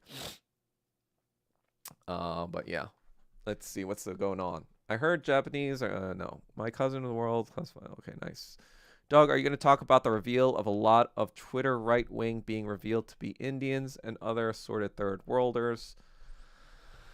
I mean, I think we already knew that, but the cynical side of me is like, we already knew that. A lot of us, smart people at least, already knew that. But I think we're already seeing that Elon's protecting the big accounts. Like, I think Vivid Prowess, it now says it is from Israel. And I was like, oh, this is how the CIA is going to operate. It's going to give us a lot of truth, especially about the people on the left. No one on the left is going to be protected, right? Anyone who's like a leftist or like a pro-Palestinian, they're going to reveal every one of their fucking locations, right? Or, my location or whatever. Any sort of like personal left. But the fucking Jeets, some of them are still being protected. So I'm just kind of like, oh, this is how they're going to fucking do it. They're going to say like, oh yeah, see, these leftists are bad or whatever. But these right-wingers that support Israel, oh, they were legit all along. They are Israeli. Oh, yeah, sure. Yeah, okay. And obviously we'll know, the tip of the spear, the people who are terminally online, the fucking Spurgs on Twitter, we'll all know who's who still. But, the casual, the person who's like not on Twitter all the time, they're going to just be like, oh, yeah, I guess he's from Israel after all, I guess, oh, now it's working. Now Twitter's more transparent than anywhere else because no one else, I'm going to believe everything Twitter says now. And it's like, okay. So that's what I think about that. I'm not really like thinking, oh yeah, it's gonna solve everything. Because let's be real, is Elon gonna actually do something to fucking like destroy his own kind of stature? Especially since he gets a lot of fucking support from the Jeets. Like, this is fucking personal army. Why do you think they've been banning the word Jeet so hard? They've been banning the word Jeet as much as they've been banning like anything negative about Jewish people. That's like the two people that are the most protected on this platform. You really think they're gonna fucking be transparent about the Jeets now? No, they're gonna fucking try to protect the top Jeets. They might give a little bit of the lower level red pill Jeets, the 100K ones and lower, whatever. They would be like, oh yeah, these were the Jeets. These are the Jeets you are not looking for. These are not the Jeets you are looking for. But as far as the mega accounts, like the fucking Vivid Prowess or whatever, I don't even know how many followers he has, but I think he has like a lot. Let me see, actually.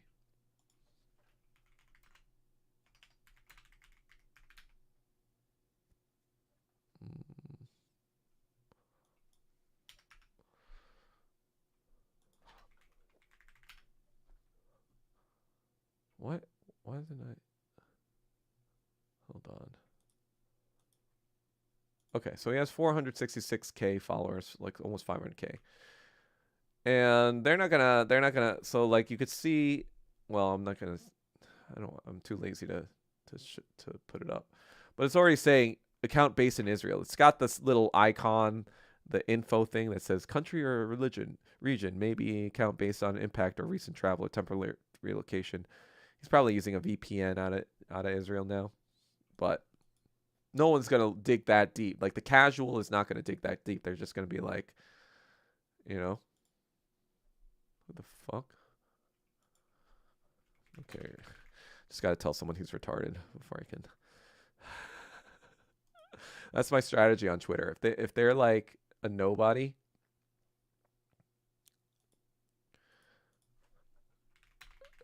oh, Taiwan Freedom retweeted me like a fucking retard. If they're a nobody, if they're like less than a certain amount of followers, I'll just kind of like be like, okay, retard, mute, and then not talk to them ever again. because then they're gonna rage under that thing, and then I don't have to deal with it. But they're giving me engagement. Sup, D Wallace, SAR. Everyone, SAR up. Just SAR the fuck up. Let's see. My cousin is Lin Cho Lang. I don't know who that is. Let me see. Oh, he looks very happy. Oh, he's 65. Damn. Oh yeah, you're in your 50s, right? I think course 6 Beaver, something like that. Cho Liang Lin. He's like Jeremy Lin for violin, huh? He's a Jeremy Lin of violin. You should call him that next time. Hey, you're the Jeremy Lin now of violin. Not Jeremy Lin's the basketball of you, but you're the just as a side like a backhanded compliment. Hey, you're kind of like the Jeremy Lin of violin now.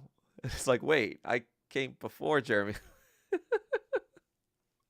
Just kidding. If you do, don't tell him I said I put you up to that. The not so world class violinist ends up as the best bass player in the praise band. Yeah, pretty much. Actually, that's funny because there was this girl I liked, who was a pastor's daughter. She also played violin. She was probably better than me at her age than I was at her age, like in high school or whatever. But yeah, she wasn't like all-star. She probably, I don't know if she got into All-State or not. I think she did, but I'm not sure. But she wasn't like, Juilliard level, right? I think her sister might have been, like her youngest sister might have been Juilliard level. But she was just kind of like good, but not that great. But she was the bassist of the praise team I was leading. So that's actually kind of funny.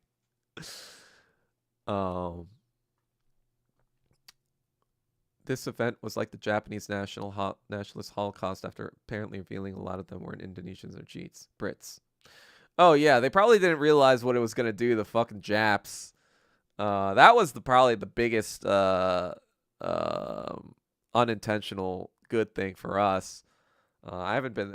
There's this guy that's trying to like say like, oh, you're not from China. You're from England. You're from Hong Kong. You're from Indonesia. I was like, yeah, you dumb fuck. You retards talk all the time about the Great Firewall of China, and now you forgot about it? Like, what? Where did you think they were gonna fuck it? They're not. There's no like server in Beijing that's gonna be connecting to Twitter. You retard. Like officially, they got to go through VPNs. Are you fucking an imbecile? Like this fucking weeb, like LARP, Jap. Like, I think he like thinks he's some sort of samurai or some shit. He looks like a total weeb too when you see his real picture. He's like a fucking weeb. He's a boomer weeb. And it's like, you are fucking retarded. But yeah. Jeets. That's what I'm saying. That Jeet is not just Indian, right? Even that fucking weeb is a Jeet in a way, right? He's like this British Jeet. It's like, why do you have to find pride in another person's nationality or identity? Because that's what Jeetism actually is. If you think about it, being a Jeet is not only being an Uncle Tom, but it is. Actually, let's think about this more, right? So Uncle Tom is kind of like the first way of conceptualizing this Jeet kind of ideology. And it was like kind of developed, like, there was Uncle Tom's Cabin, right? That was the book where it comes from. I think it was like from Harriet Beecher Stowe. But back when it was written, it was kind of written as like I don't know if it was like a critique on Uncle Tom. I'm not sure. I haven't read it yet, or I haven't read it. But I think it was only during the civil rights movement where people like Malcolm X were like, yeah, Uncle Tom, you're being a little bitch. You want to be the house Negro, right? That's what he was saying, because you want privileges. But it wasn't just exclusive to black people in America, right? This sort of house Uncle Tom thing was all over the world for imperialism. That's how you keep people in line. That's how you kept the British Raj in line. You had to have this sort of like hierarchical structure.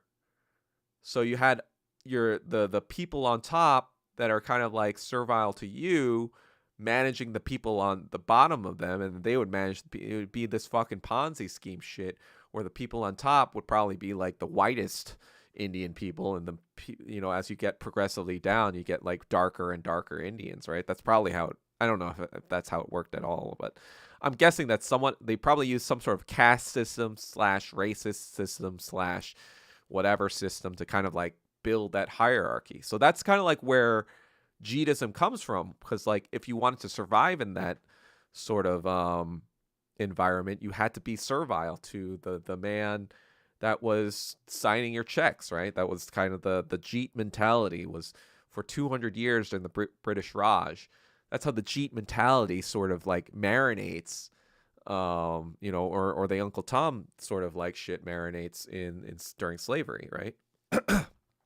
And it's not exclusive to black people in America, or it's not exclusive to Indian people in India. It's all over. Like, I was just watching the fucking Ip Man movies, Ip Man 2, Ip Man 3, the ones that take place in Hong Kong.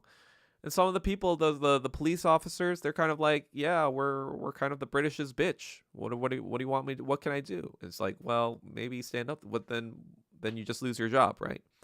And so it's just kind of like Jeetism is a state of colonialism. It's like a mentally colonized sort of state of mind.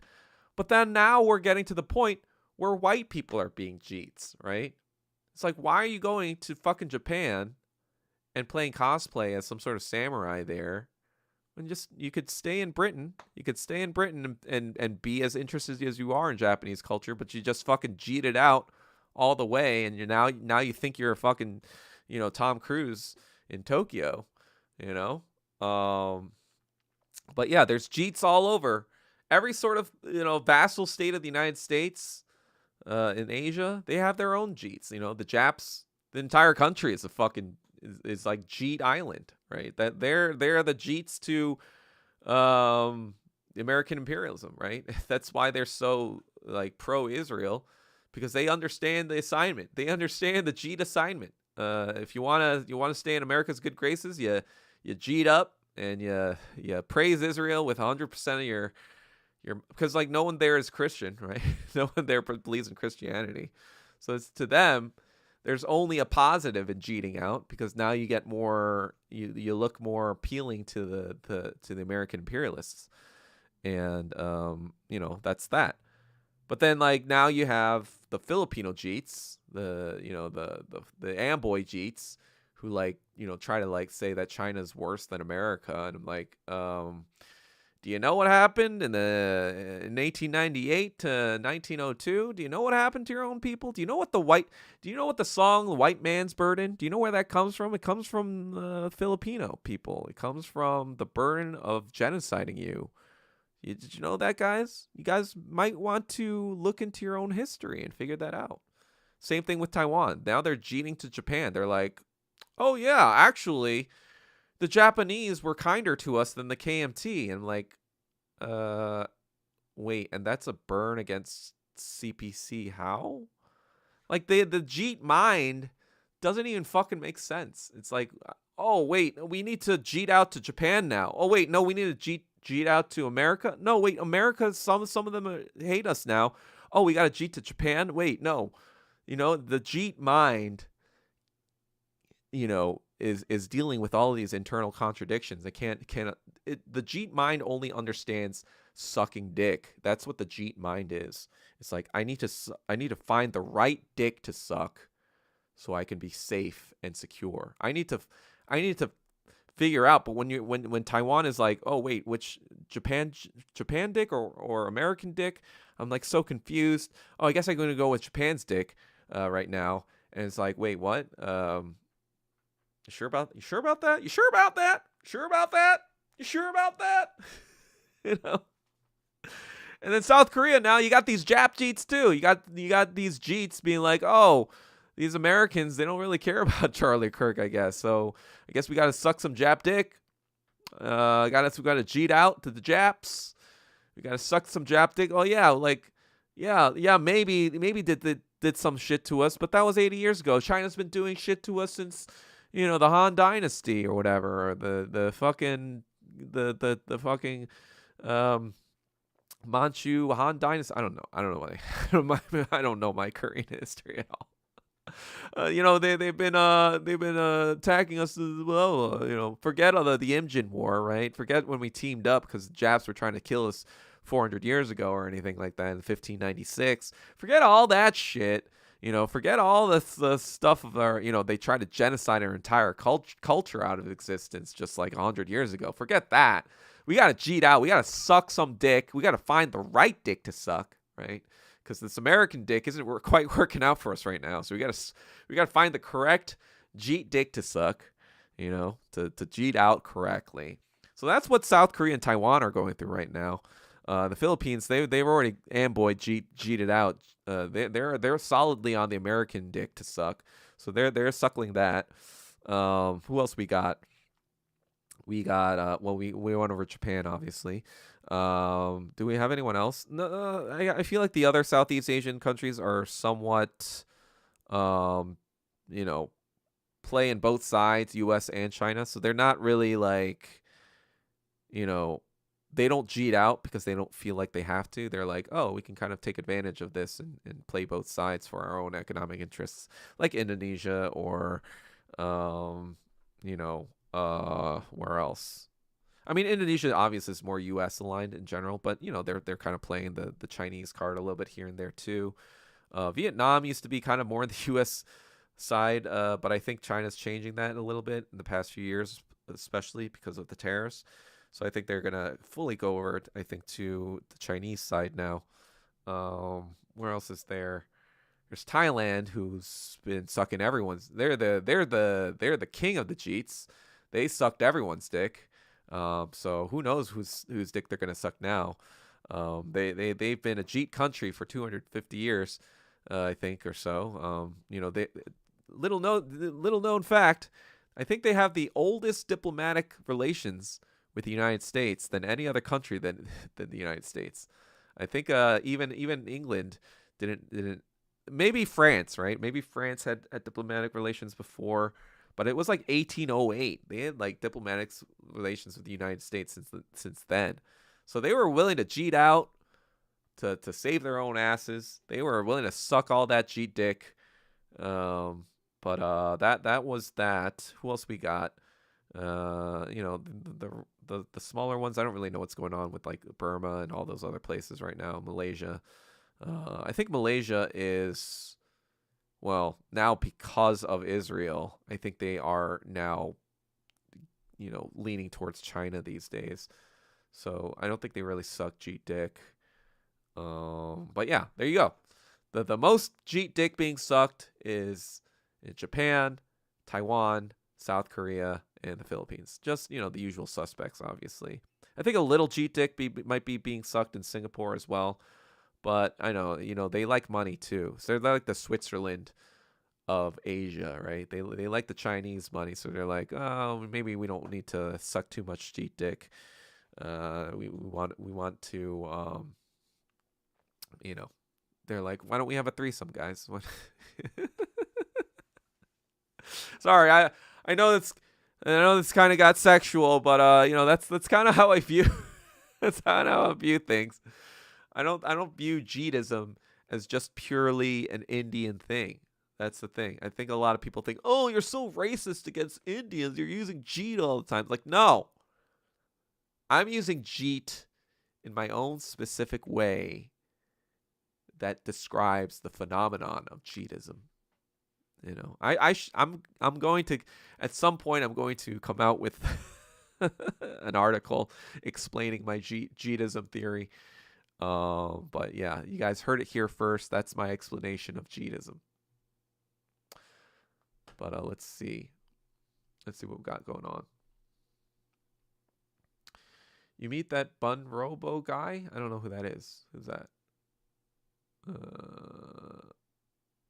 He was just saying if we had the firewall here, we wouldn't have all these cheats LARPing. Yeah. That's what we actually need. I don't care about this location thing. I need location filters. I need that thing that says, I don't want to hear anything from India or Israel. I don't care if you're from Israel. I don't care from India. I don't want to hear anything from either of y'all. No more India, Israel shit on my timeline. Thank you.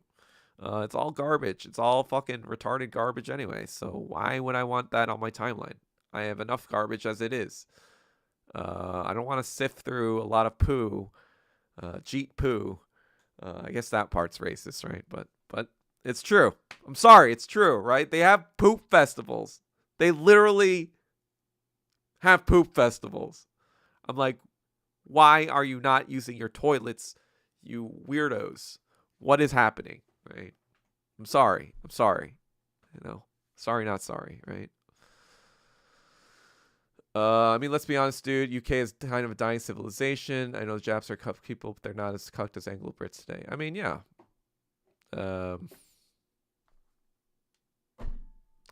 They couldn't get it done. Marx was telling them, "Hey, this labor shit, it's got a limit, guys. This labor union stuff, that's not gonna do it, guys. You gotta figure this shit out because they've already figured the labor union shit out, and then they were like, I don't know what you're talking about. Let's stall these. Oh yes, we need to stall these Irish people because they're our black people, so we are superior to them. You know, that's what the fucking British proletariat were basically thinking. They're so fucking retarded. They couldn't understand that, hey, these Irish people suffering, that means that the English people are using them as leverage against you, you fucking morons. They didn't understand that. They're just too stupid. They were too racist. You know, like I said, you know, many times the Romans were like, these people are fucking retarded. And so, yeah, it's kind of their own fault. Sucking off Bubba. 30 years from now, Philippines with a sex tourist passport bro destination sending their people to work as nurses, housekeepers. Yeah, I mean, it's already that, right? And that's the thing. Like, you have, like, Filipino people hating on Duterte, and I'm like, are you guys retarded? Do you guys not know that? I mean, it's actually documented that the Marcos family just siphoned billions of dollars out of the country for themselves. Like, you guys not know that? Do you guys not know that? The Ferdinand Marcos? Like, what are you guys doing?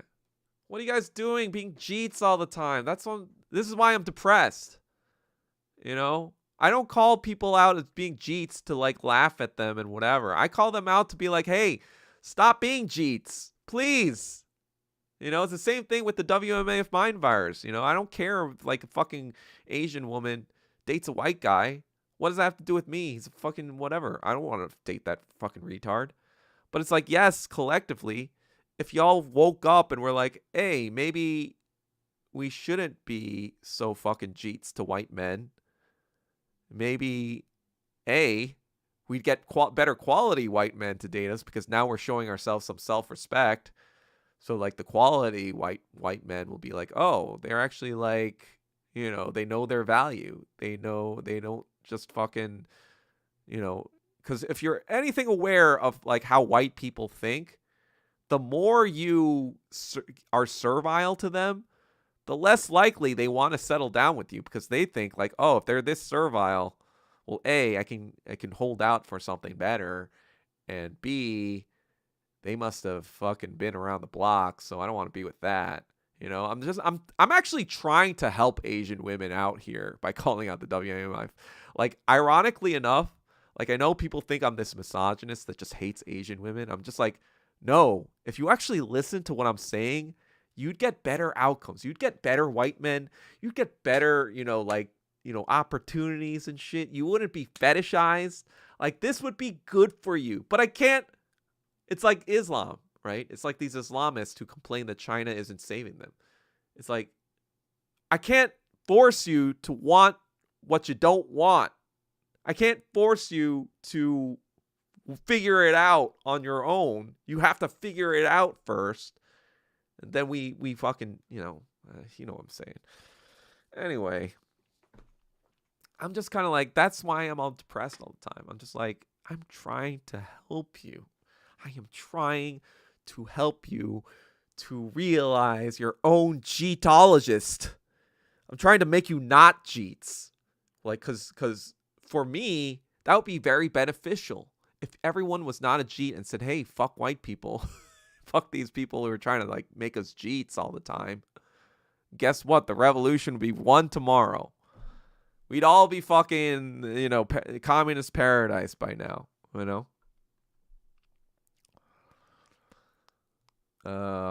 Pretty sad. Personal experience. Philippines have been quite positive. They're generous, hardworking.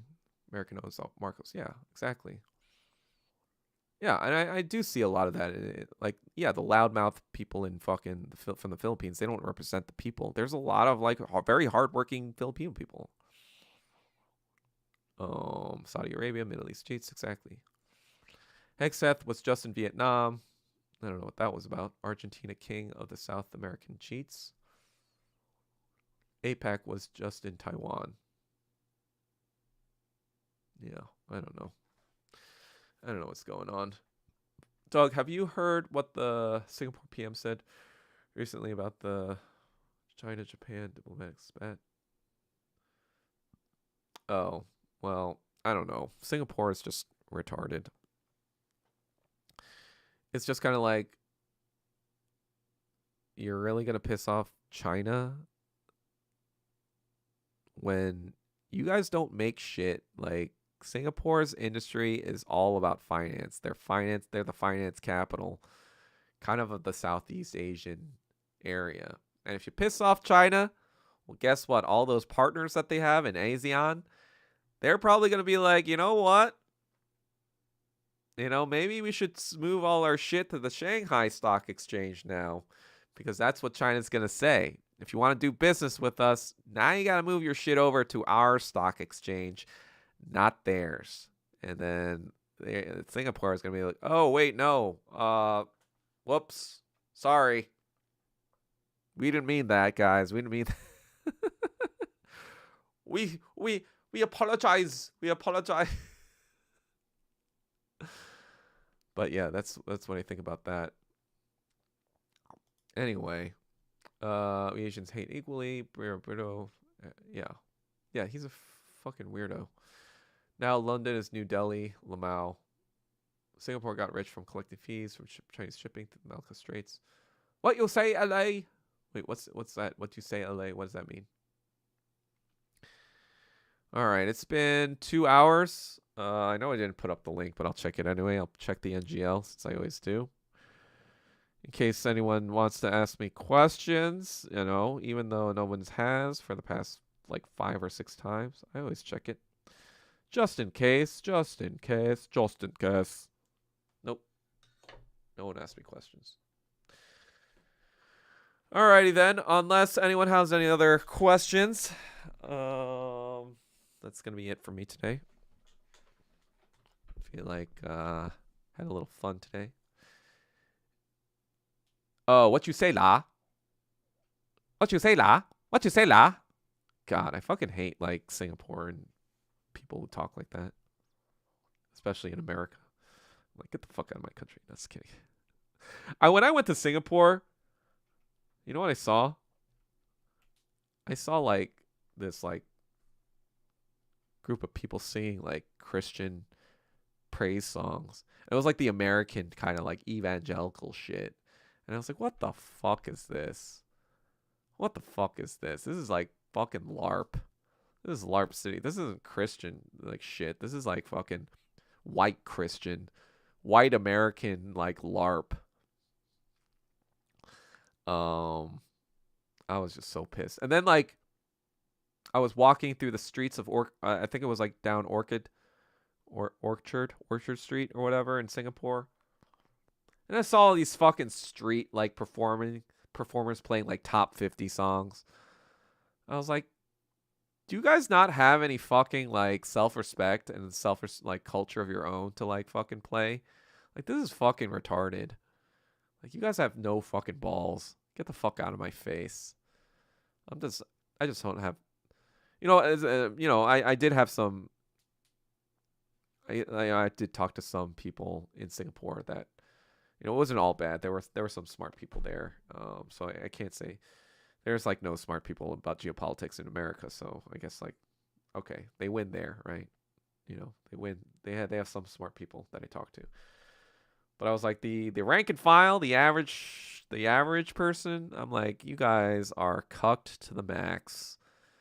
Just a fucking one Crazy Rich Asians movie comes out, and you think you fucking like suck. You become Jeets. You become Jeets after one Crazy Rich Asians movie comes out. That's pathetic. You fucking Jeets. Like, stop cheating around. Stop cheating around. That's the Doug Kim message. Stop cheating. Stop cheating around. my Indian accent. I'm trying to do the Russell Peters thing. Somebody gonna get hurt real bad. Somebody gonna stop cheating around. Stop cheating around. Russell! Stop cheating around. Stop cheating around. Stop cheating around. Sorry. I gotta work on my Indian. I'm sorry. It's terrible. Nuke NUS Medical School in Singapore. Yeah. Might be in Vegas in February. Let me know you'll be around. February. There's nothing really going on in Vegas during then, so probably not. Like an outside chance I'll be there for March Madness, but that's a very outside chance. I might be there actually in December, because my friend is playing this big tournament, and I kind of just want to like hang out and sweat because he's from Virginia, so I don't get to see him that often. So I might go to Vegas next month just to hang for a little bit. That's not set in stone either, but that's what I'm thinking about. But other than that, I'm probably going to Vegas during the series next year as well. I think that'll be the 20th year after 2006. So I figure I should give it one more shot. Maybe make it a once every 5-year thing, after that. Because, it's the past 20 years, I've probably played it around 12 or 13 times. And the last time I did cash, I cashed 2 out of 13 times. Last time I did cash was 2016, which was 10 years after 2006. So I'm like, you know what? I should at least play 10 years after, right? And this time around, hopefully I'll be a lot more trained up, and we'll see what happens. But honestly, I'm just trying to like spend time with my friend also, who I don't get to see that often either anymore. So that's kind of like why I'm gonna go there mostly. But we'll see about that too. Nothing's set in stone. I'm just figuring shit out, But yeah. Anyway, I'll see you guys later. Talk to you guys later. Thanks for listening to me rant again. All right. See you.